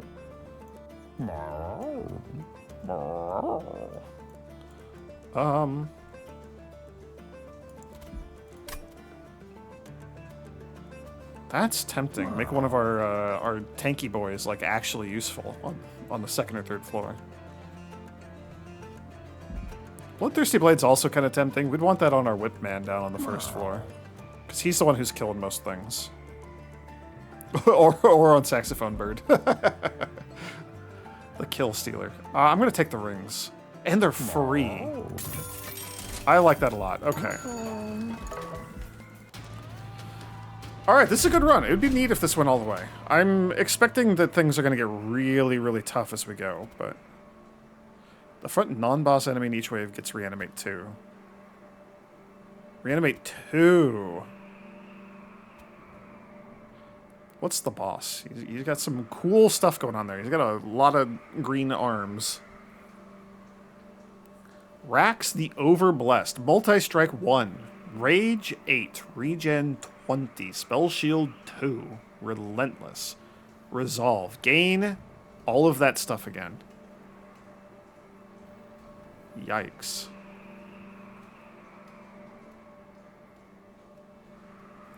You are going to be a huge pain in the ass to fight. 1475 health.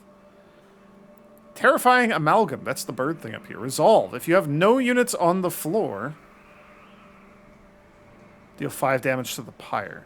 Oh, if I have no units on the floor, then we take 5 damage to our Pyre health. Okay. Ragewing Assassin, he has Sweep. Doesn't have much HP, though. Once we get our ground floor online, the Terrifying Amalgam is going to be a huge pain to deal with. The Ragewing Assassin, less so. This is going to be a tricky fight, I think. Things are kind of starting to get a little spooky down here, you know? We get 4 plus 2. We have so much extra energy. The energy relic, that is such a massive upgrade. Okay. I was thinking we were gonna have 5. This is excellent. Okay, so you definitely, we're just gonna go with the standard setup that we always do. Now.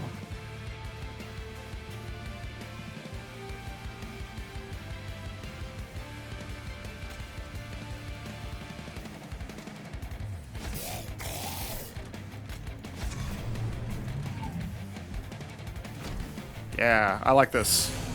We can finally make use of our stupid dragon guy that I've never used. This is unfortunate.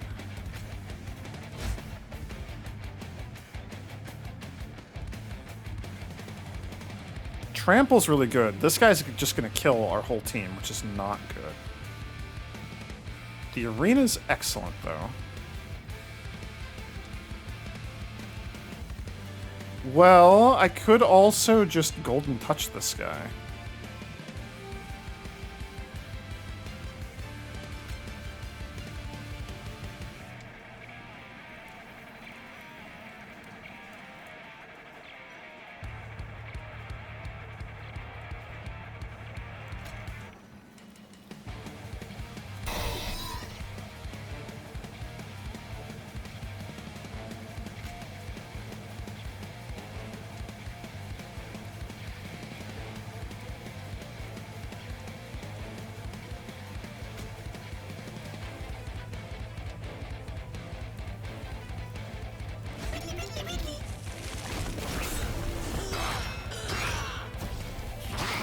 Oh, this is some tough choices. I wanted our boy there to start getting some Valor stacks.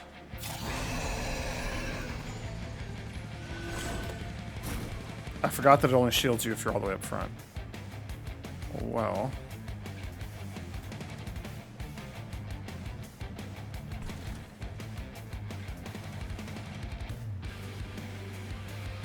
I don't know how we deal with that guy.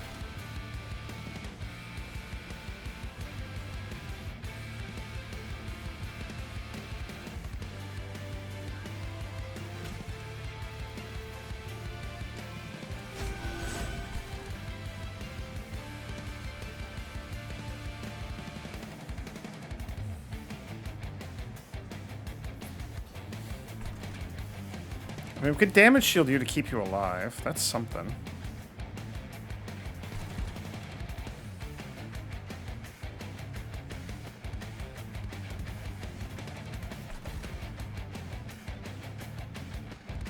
Well, or we could just fire starter you.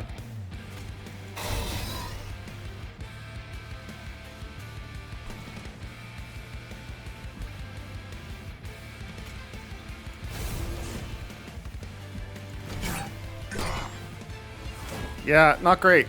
Not off to the best start because these guys have so much health and we just... It takes us so many turns to come online. We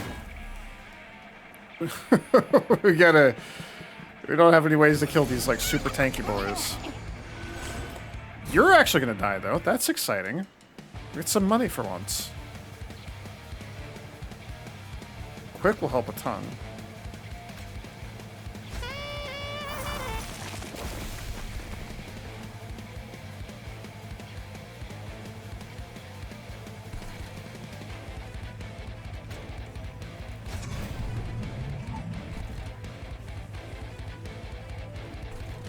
I mean, we could Pyre gel somebody, but...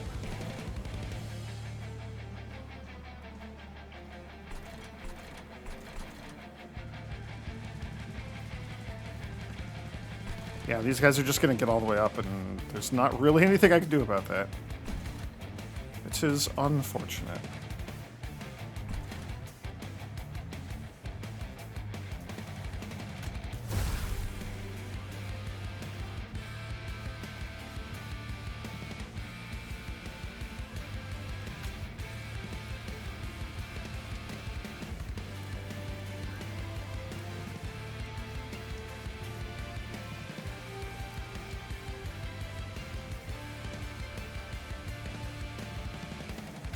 Like, that's not a ton of Valor, but it is a decent amount. Let's just do that.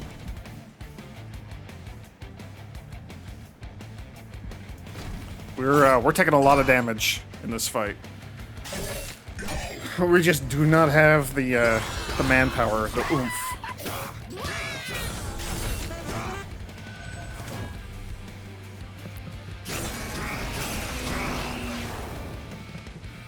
Do 130 per attack up there. This is pretty wild.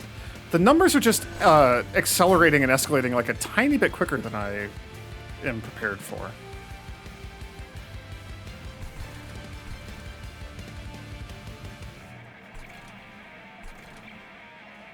I mean, equalizing ring on you is not bad. But if we're gonna do that, then may as well put you down here.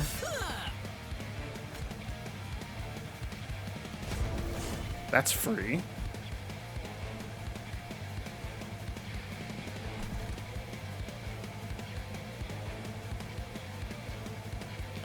could do an extra 20. 140.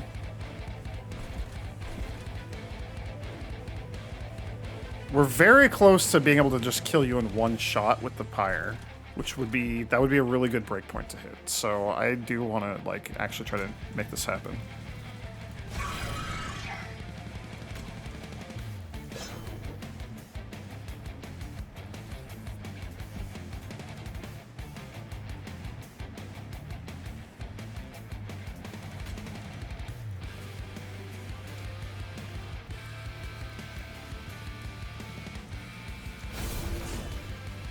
Okay, that gets us across that threshold nicely. And he's fairly strong up there. They sweep, but it doesn't matter because we sweep first. The first floor is basically online now. I would love to get the arena, but that...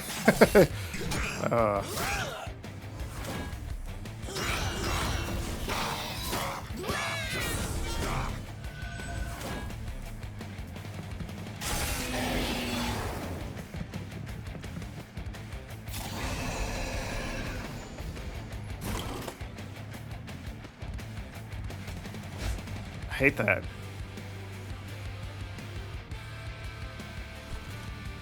Like, that's not nothing.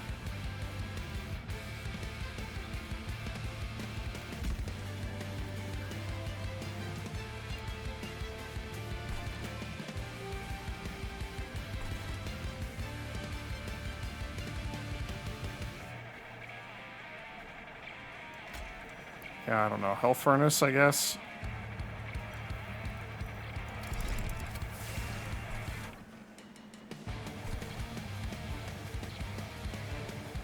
We're not going to get that second bird guy back there.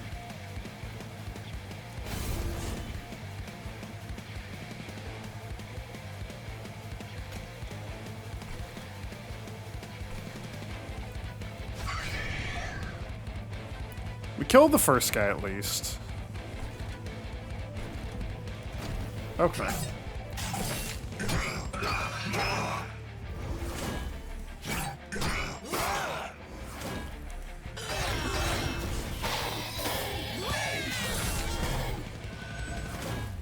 We're still not quite doing enough damage down on the first floor. But we're doing all right. We're hanging in there. This does not feel great, but we are hanging in there. Yeah, you sure don't do anything for us anywhere.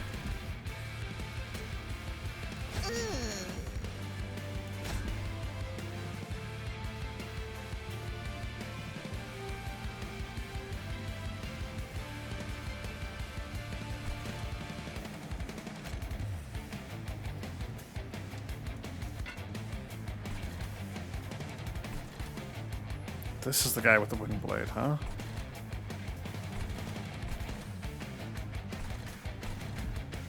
We're gonna experiment a little bit. I want to see if moving this guy to the front pushes him back. Does that count as shift? So does he gain anything, or does he stay at 10 stacks? He does gain from that, so you'll gain 3 from this as well.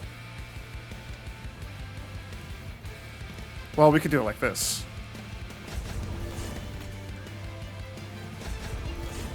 That's good. Okay, okay, we learned. I like that. That was worthwhile.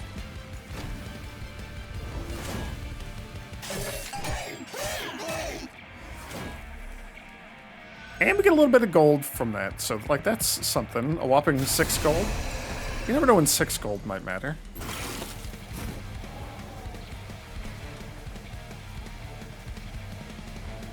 I mean, we could just like nuke you, get another egg. I like that. We're gonna crack those here very soon. This is a little awkward.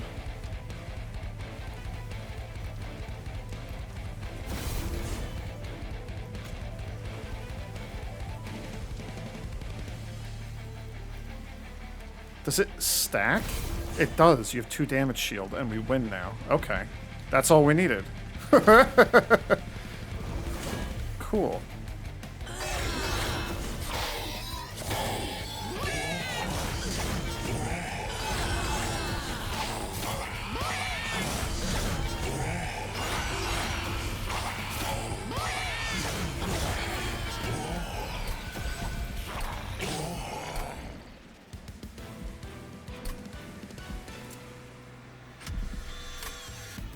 Okay, the screen shake is getting me. We'll see how that goes. Yeah, we took a lot of damage, which kind of stinks, but it is what it is. Okay.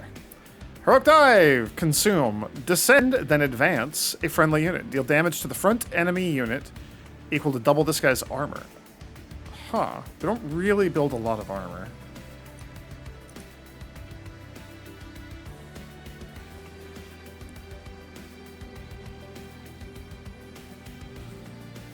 Oh, this unit's health and armor. So, in the first game, descending was one of, like, it was a very rare mechanic, and it was one of the best ways to, like, overstuff a floor. Because you could be at capacity on the bottom floor, put somebody on the middle floor, and then descend them. Bam. Now you have way too many units on one floor. I think it would let you do that, like, once, but you couldn't, like... You couldn't just keep descending units forever. There was like a hard limit on the number of units you could have regardless of capacity. I don't know. Descending a friendly unit is not great. Yeah, well, let's skip. Make it rain. Deal 5 damage to enemy units. Spend 5 gold and repeat this card's effect up to 3 more times. You're burning the gold. Molten gold breath. Okay.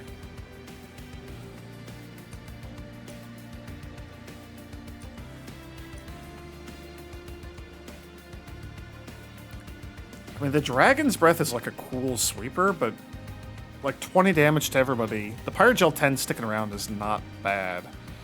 It's also like 3 is so expensive. I think we just skip all this. That kind of doesn't feel great. I will happily loot my Dragon Sword though. When a unit gains Pyre Gel, it gains +1 stacks. That's really nice. That's really nice. Spells gain +3 damage for each upgrade on their card.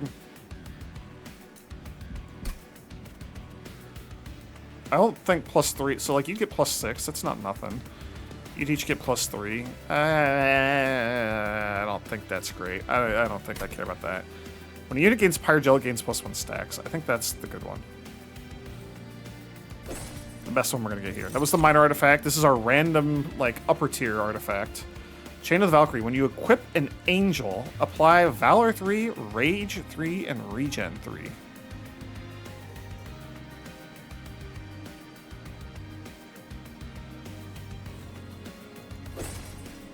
Sure. Not like what I would have chosen, but...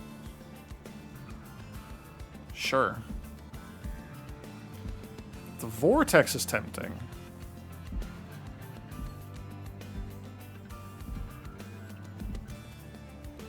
Heaven's Maw, a cruel and unforgiving prison, closer to the idea of hell than hell itself.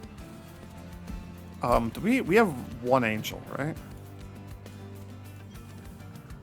Dragon, Hymnist, Steward. Well, Angel, the Sword Maiden, Dragon, and Hymnist.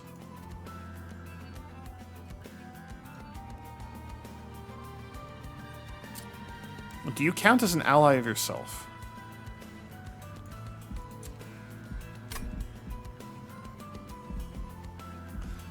Duplicating the Angel might not be a bad idea because of the Chain of the Valkyrie. I don't really think we play into that too much on purpose. Merchant of Steel.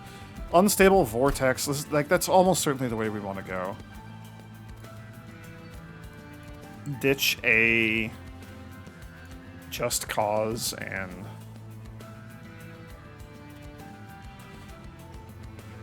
Honestly, like getting rid of the stuck-up Whelp or something. Or, as much as it sucks, getting rid of the other arena.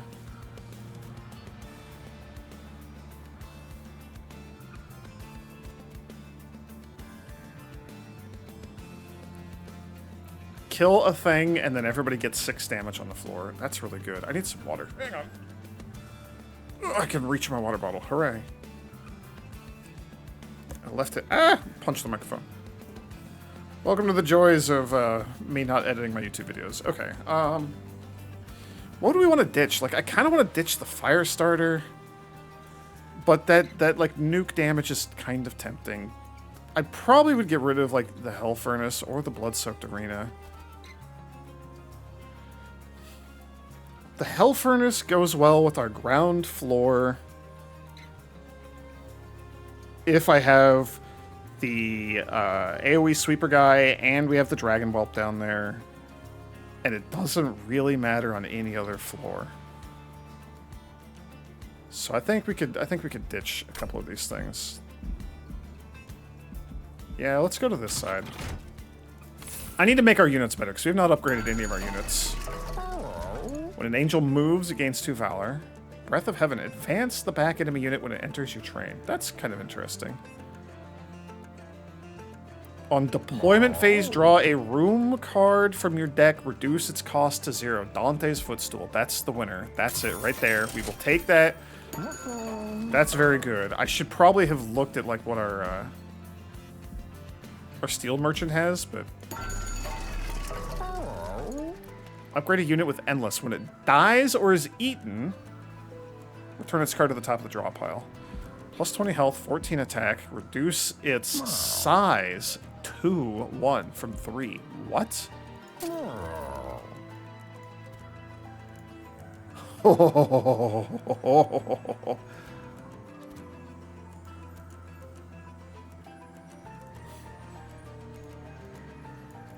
I mean, I'm very tempted to just try to stack every single unit on the ground floor. Okay, I don't think we actually care about that. I think just like the other stuff is probably better.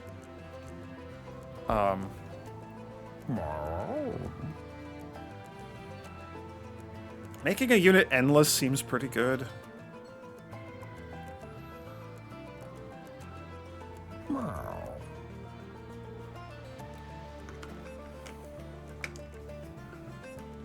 Okay, here's what we do. Hands down. We have the ring where your attack power becomes equal to your max health. So buffing like one of these guys to 45, then you do 45 damage if you get the thing equipped. That seems very, very good. That just seems good. I will do that. Making a unit endless so that we can recast somebody if they die.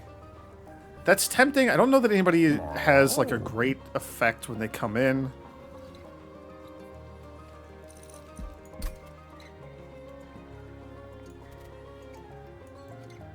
Like, nobody triggers anything on summon except for our angel, and that effect doesn't matter because we don't have very much equipment.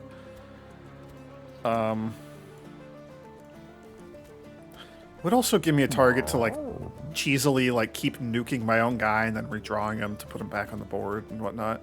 I don't know if it would, like, reset your cooldown if I did that to you. That's like, the sort of thing I would like to experiment with, but I kind of just want to see if we can get a win right now, so that's more interesting to me. Probably just upgrading, like, the Sword Maiden. Right? Just do a little more damage. That seems excellent. You also starting with a bit more damage would be not bad.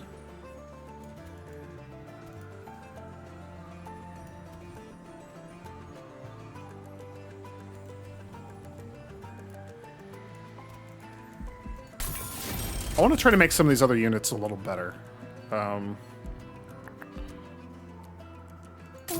Yeah, forward roll. Upgrade a unit to grant dualism. Doubles the stacks of armor and buff and debuff stacks. Status effects applied by this unit. Oh.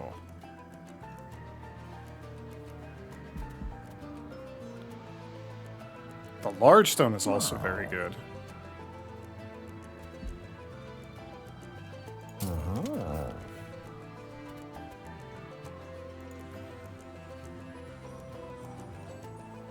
Oh, it would double the 1 to 2, and then we get the +3 from our relic.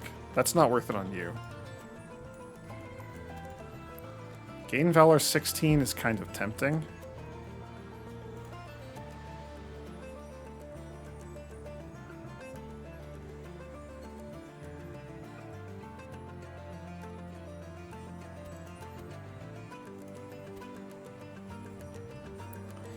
$11 on everybody is pretty tempting.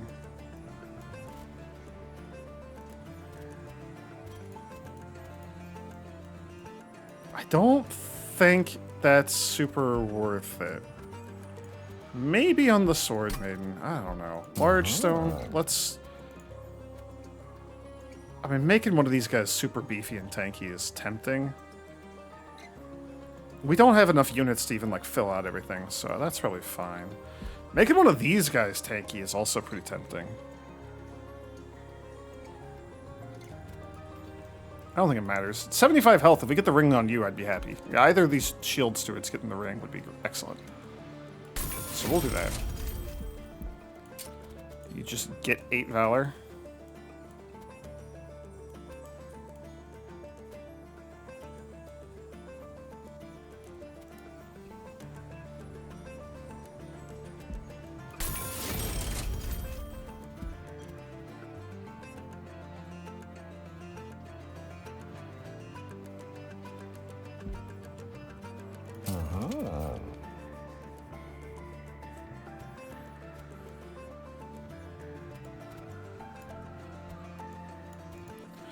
I mean, like, I kind of do want to put Avarice on him. I don't know if it would apply to when he sweeps everybody. Probably. Let's try it.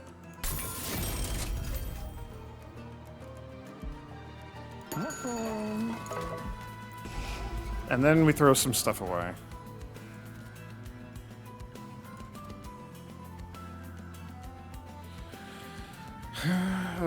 The Hell Furnace is going to help us really stack Pyre Gel. That might be the way to go. Blood-Soaked Arena is great, but we got to be able to kill things. And so far, we're not 100% on the killing things.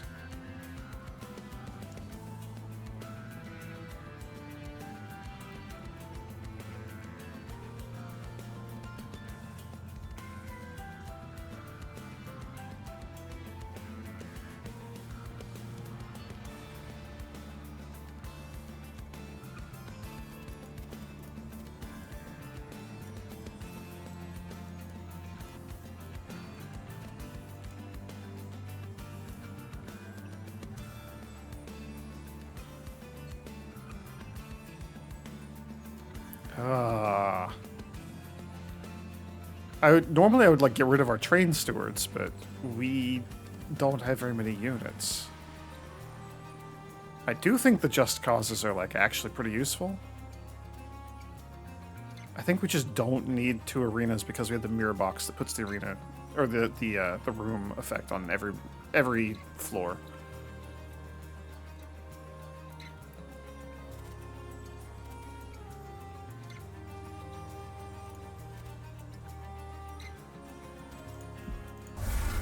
We'll get rid of one of you.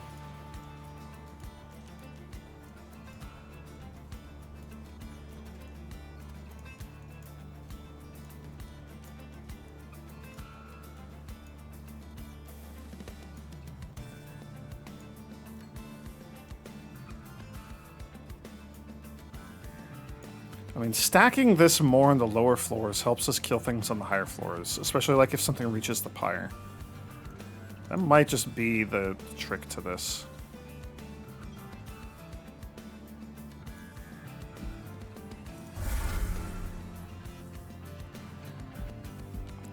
Doesn't feel great. Doesn't feel great. Oh, and we're at the final boss. Alright, well that's even better.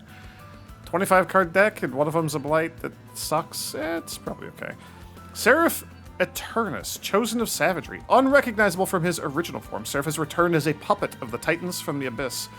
Seraph's savage form will weaken the defense of your own units and enrage his own. Yeah, that was one of your options previously. Melee weakness 1 is awful.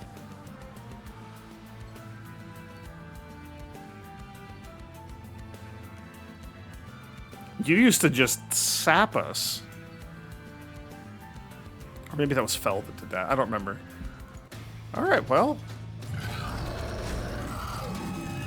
Yeah, you look kind of gross.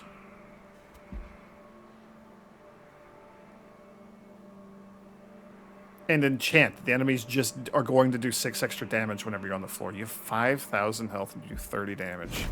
And we all get to start with melee weakness 1. Great.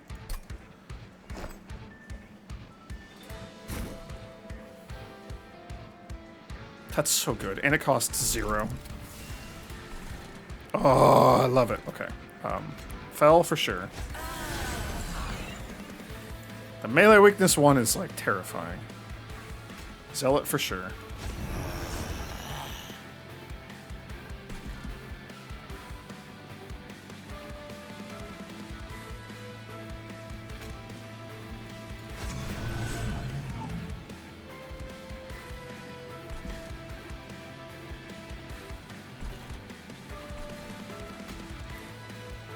I do think getting the magma cultist down early is pretty helpful.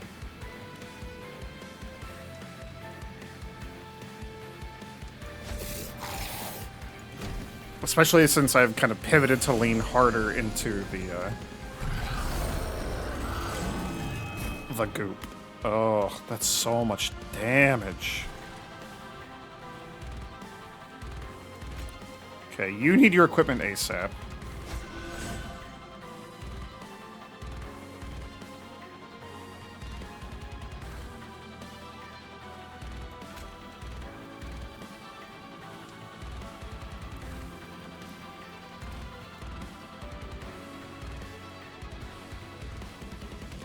You're gonna die. Unless I liquid courage you.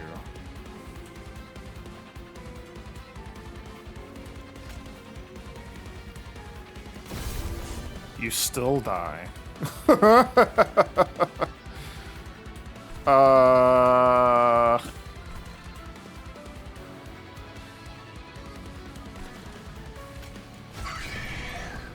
Do not like. Do not like.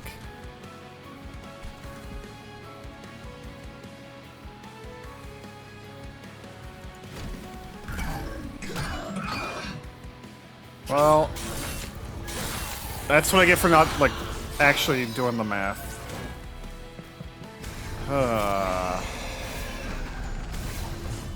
What the hell are you? Harpist Protector. Enchants enemies with Titan Skin 5. 1 damage reduction per stack. The Sweepy Boys, the Amalgams, everything here just kind of sucks. Like, this is just bad.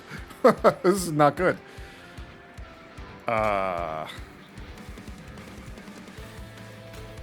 We can delete you.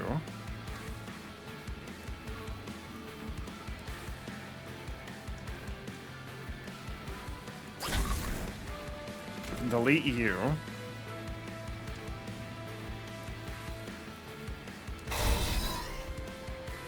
We're now living on that floor. That's good. I need another unit up here.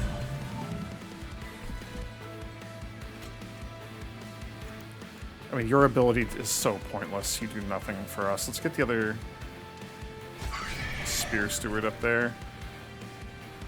We don't have our Haster yet, but that's all right. You're alive. You're living for now. That's good. In hindsight, investing in Avarice was definitely not the way to go, because we're at the final boss. No spending money when we're done with the game, one way or the other. We really, really need our haste bird, our saxophone bird.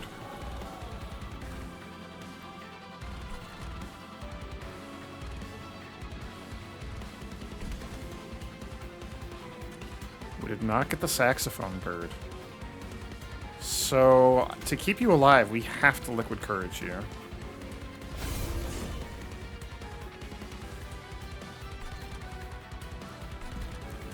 Sword Maiden is going to go up on this floor.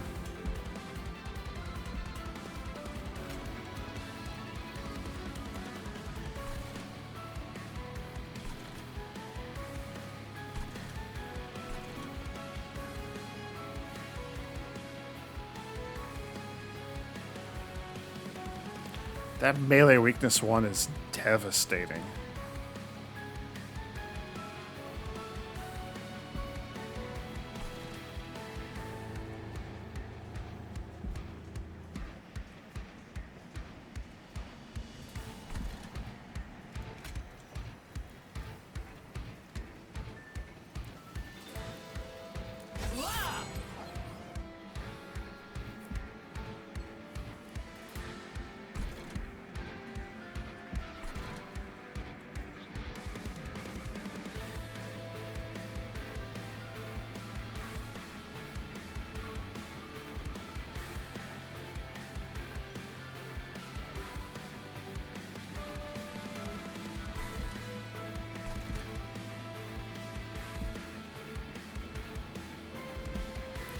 So here's what we could do. I could equalizing rings the shield steward.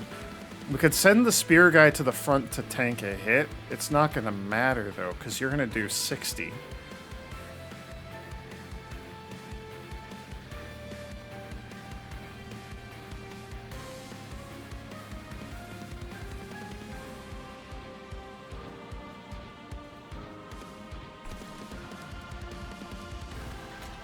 I mean, we could do this to you.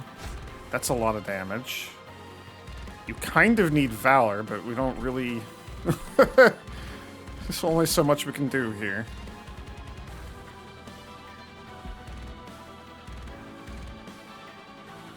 I mean, he's at least going to soak up both hits. Ugh. This is devastating.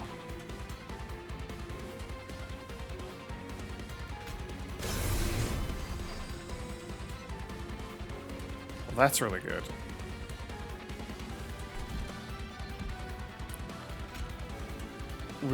Getting you any amount of shielding would be very nice. If we could increment that, that'd be excellent. Alright, this is rough. This is a rough fight. I don't like this, but it's the final boss. This is... It makes sense, you know? I wish we had more units. I did not invest very much in getting more units.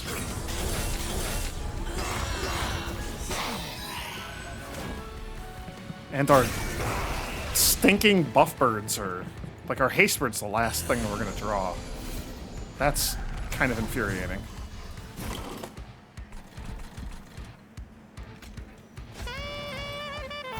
Good grief. Okay.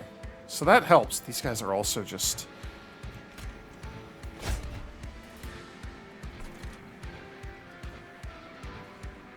And then you're all just super dead, huh?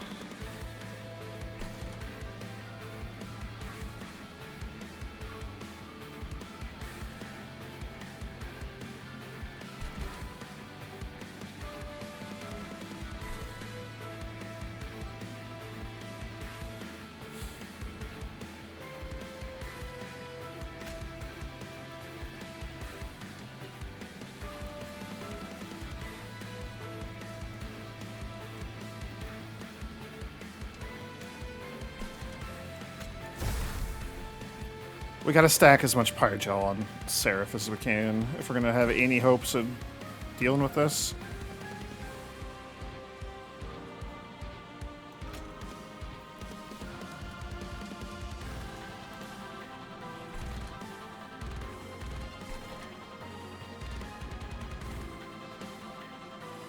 I mean, I think we just put as much Valor on our Sword Maiden as we can.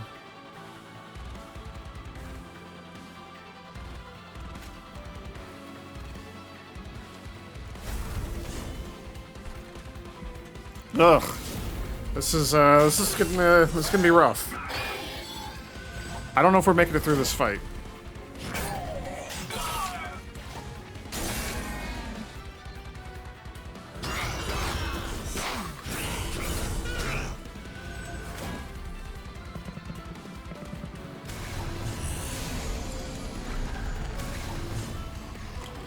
The fact that he just buffs the damage of everybody is so annoying.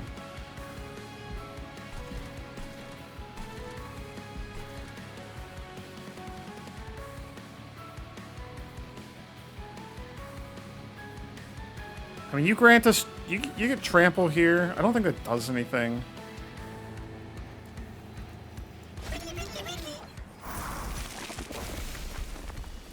It is just more damage. Like, that's not nothing.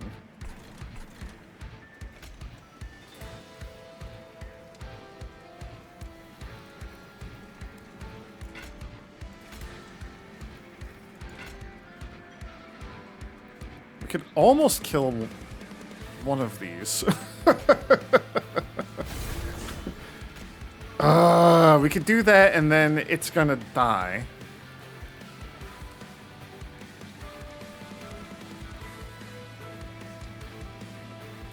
Then we're taking a lot less damage up top. We're still taking a boatload of damage, though.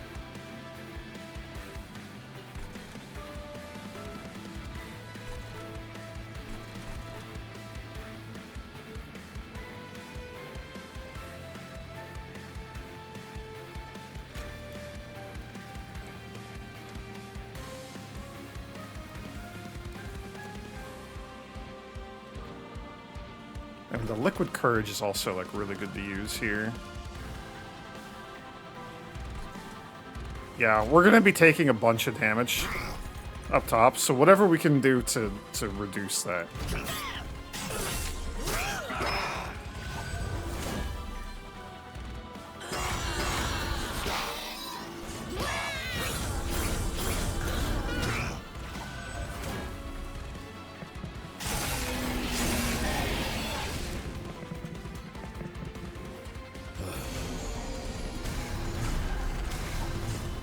Really?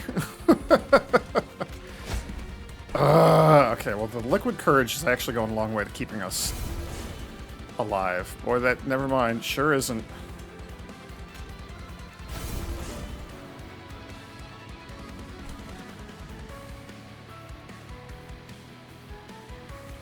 I think we have to kill that guy.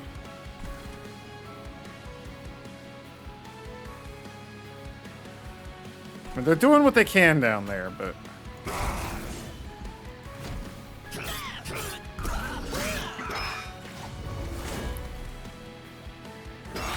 I also only have 8 cards remaining. So we're definitely cycling through our last few cards a lot. Oh, that's not good. This is not good. We're dead because we can't kill both of these guys. And when they get up here, they're going to both attack for 5. We lose.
I mean, even if we don't just lose here, I don't think we have any way of winning against this boss.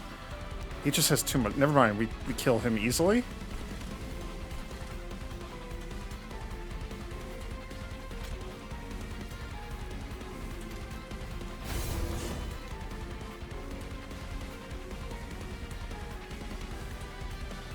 You live, so that doesn't trigger. We need to deal with you.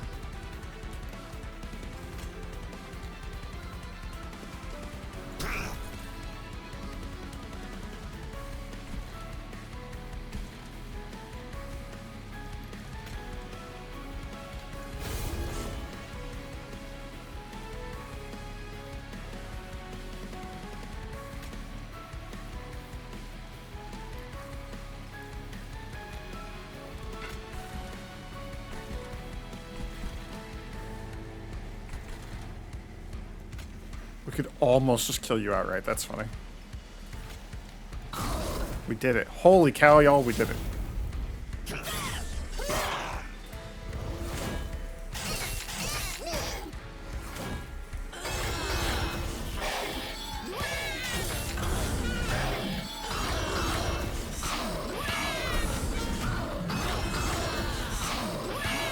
Yeah, I mean, 9 Pyre Gel every turn. That stacks real quick.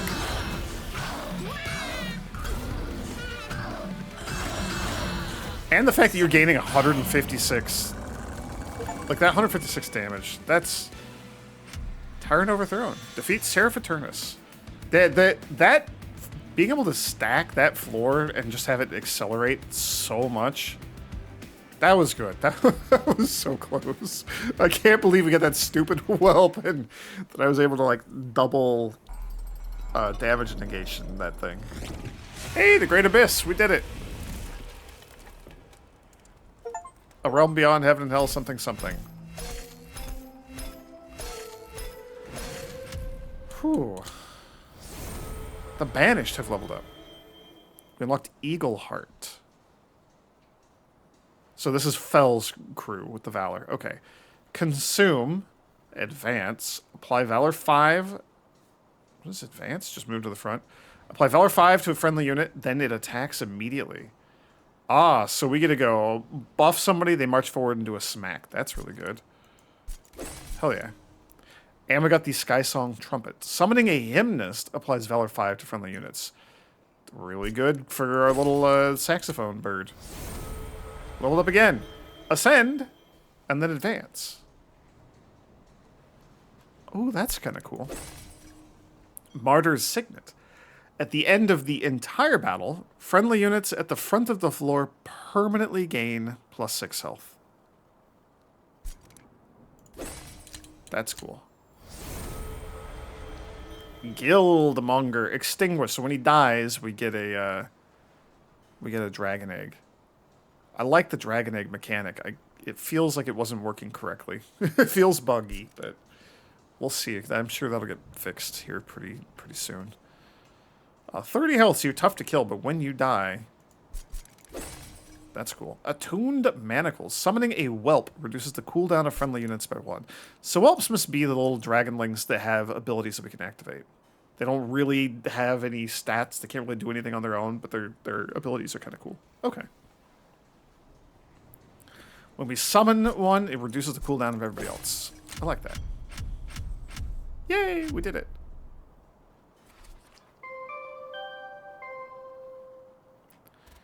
So, with you as the primary. Oh, and they all have like the alternate creature. So we have one with one run with you and you. This was the primary. This was the secondary. So we got to win with each of these. These are all the cards that we have seen. I forget what you got to do. You got to beat it on.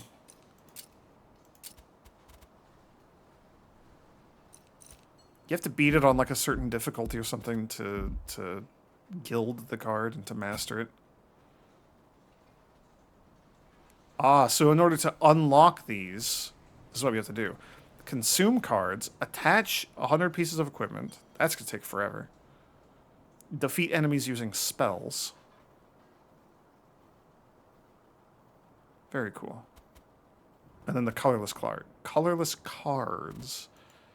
And if we look at this, so if we go back and look at this and just look at the Banished.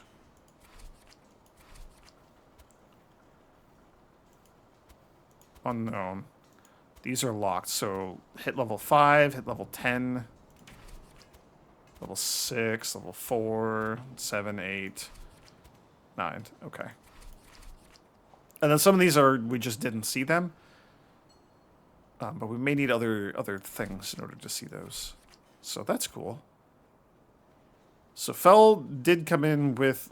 We didn't get to choose... Okay, so usually the way it works, I say usually, in the first game, the original game, the way it works is you start with your commander and then you pick like a branch that you want to go down. So we didn't get that choice for the tutorial that we just did.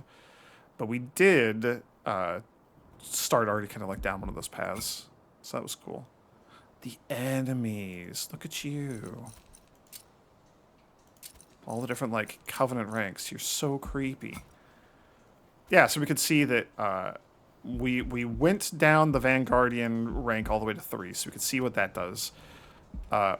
We saw Savior 1 and never took it. We didn't even get to see the other option. It just was not available. And then we have not unlocked you yet. I don't remember how we unlock the, like, the secondary hero, but we'll get there eventually. All the artifacts, we have discovered a whopping 16 of them. Defeat all 3 versions of Seraph. Win all the dimensional challenges, so that's just going to be like a challenge mode thing. Master all the cards, that's going to take forever. Win standard runs as all clan combinations at Covenant 10. Oh, so winning at Covenant 10 must be how you, like, master a card or something. Endless mode, leaderboards, etc. That's neat. Best win streak. None. Covenant ranks 1 through 9. Covenant ranks 10. We were not at a Covenant rank. We have unlocked the first Covenant rank, though, at least for the Banished clan, maybe for everybody. Covenant allows you to opt into a higher challenge level and start mastering cards on victory. There we go. You have to have any Covenant active. Just one is fine. And you have to win a run, and then all the cards in your deck that you win with get mastered. They get gilded. And that's how it was in the first game. So incentive to try different things just to, you know, get the shiny card borders. Defeat enemies with spells directly. Consume cards. That's going to take a while. Attach equipment's going to take forever. Okay, I'll keep those in mind. I'm not going to be playing this forever. It's just going to be a fun little thing. I want to see all the different clans. I want to try a bunch of the different combos. I'm excited to see like the new mechanics. Everybody's going to have their own mechanics. Every clan has 2 like kind of different mechanics. So one for this hero, one for that hero. I don't know. Are you like genuinely locked? Can we unlock you maybe if we win at a Covenant level? I'm not sure how I'm going to unlock you. That's alright though. We did it.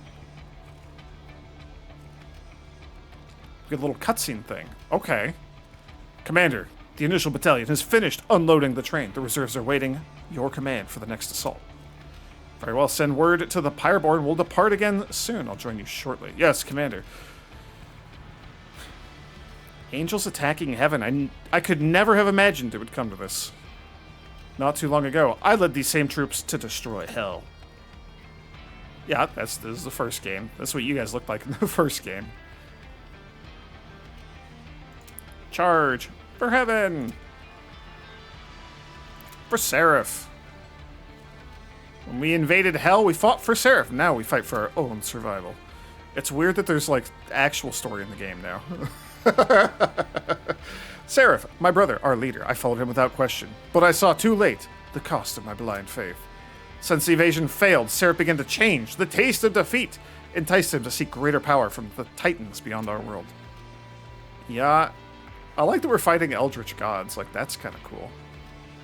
Until he got what he was looking for. The titans came to heaven and began to corrupt everything. Now they threaten our whole world. Our only hope of stopping them is to reforge the old covenant, an alliance between the angels and demons. My legion of angels came to hell to fulfill a covenant we once fought to destroy and reclaim our former home, but old grudges remain. That's why we're still fighting some of the angels and stuff. I have to believe this alliance can work for our own sake. Unlock more Pyre hearts to progress the story. Unlock criteria can be... Okay, so... Okay. We're going to be unlocking new stuff. Holy cow. I was not expecting all of this. Alright. Unlock criteria can be viewed from the departure station when starting a standard run. Standard as in, like, not challenge mode. Customize your train. View the logbook. I need Pyre hearts. How do we get Pyre hearts? We can customize the train.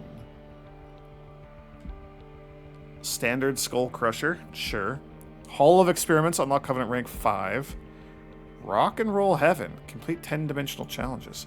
The Bone Shaker, that's what it was in the first game. Defeat the Titans, so that's going to be like the secret 10th level or something, right? Defeat the Titans with all different clan combinations at Covenant 10.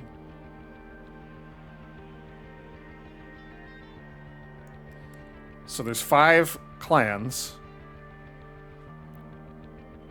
For any given clan, you want them, like, as the primary, and then for the secondary, each of the other 4. So that's 4 different combos times 5, that's 20.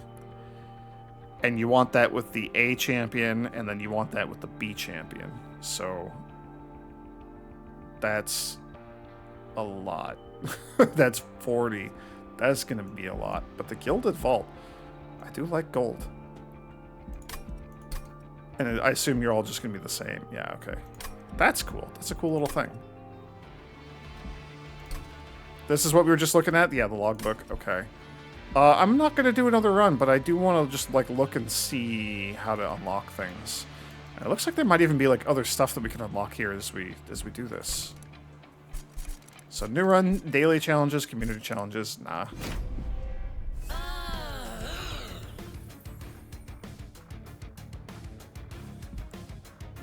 A lower challenge to learn the ropes. You can unlock most content, but you will not advance your Covenant rank. More challenge, random starting cards. Win, so we get random cards stuffed in our deck at the start. That's I kind of remember that. When to advance your Covenant rank to unlock cosmetic rewards. The standard way to play. Yeah, we'll be doing that. I just want to look and see how do we get hearts. So we will start with, because of our primary clan, the Banished. We start with the top card. Because of our secondary clan, the Pyreborn, we start with this card in our deck. If we swap it the other way around, it's exactly the same because we don't have anything else unlocked. But you would be our hero, Lord Phoenix. So this is definitely the run we're going to do next time. Spoilers. Proto Heart Cage. What? When battles with trials. I mean, I'll do that when as I'm more comfortable with things, for sure. Take fire damage. Well, we made a lot of progress towards that. Move units around, spend coins. So a lot of these are just going to happen eventually. That's cool. That's neat. They're going to have like different stats and things. That's fascinating.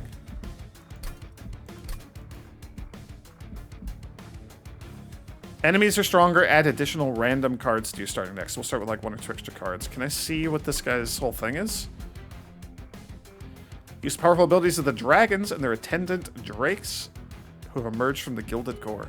Take command of this mobile host of angelic warriors that have sided with hell to reclaim their home. Yeah, because they bounce around. They have like the movement stuff. Add up to 3 mutators to customize your run. Runs customized with mutators do not count for card mastery, covenant rank unlocks, or victory tracking. Yeah. Well, I'm not going to depart. I want to see... I guess we don't get to see how to earn the hearts this time. Or, like, what this guy can do. Because... We literally just haven't seen the options. Okay. Well... That's what we'll be doing in the next video, then. It'll probably, hopefully not take 3 hours again. Because I'm... not quite learning the ropes. We know a lot of the mechanics that we're going to be interfacing, at least with these first 2 clans. I'm excited, y'all. This is a good game. I really like the first one. I'm really liking this one. So I'm excited to like get some stuff unlocked, and we'll see how I feel about the story. I don't usually play these games for the story. I appreciate that it exists. This is cool. I like this little menu. All right, well, thanks for watching. May the grace of the Twilight Dragon be with you.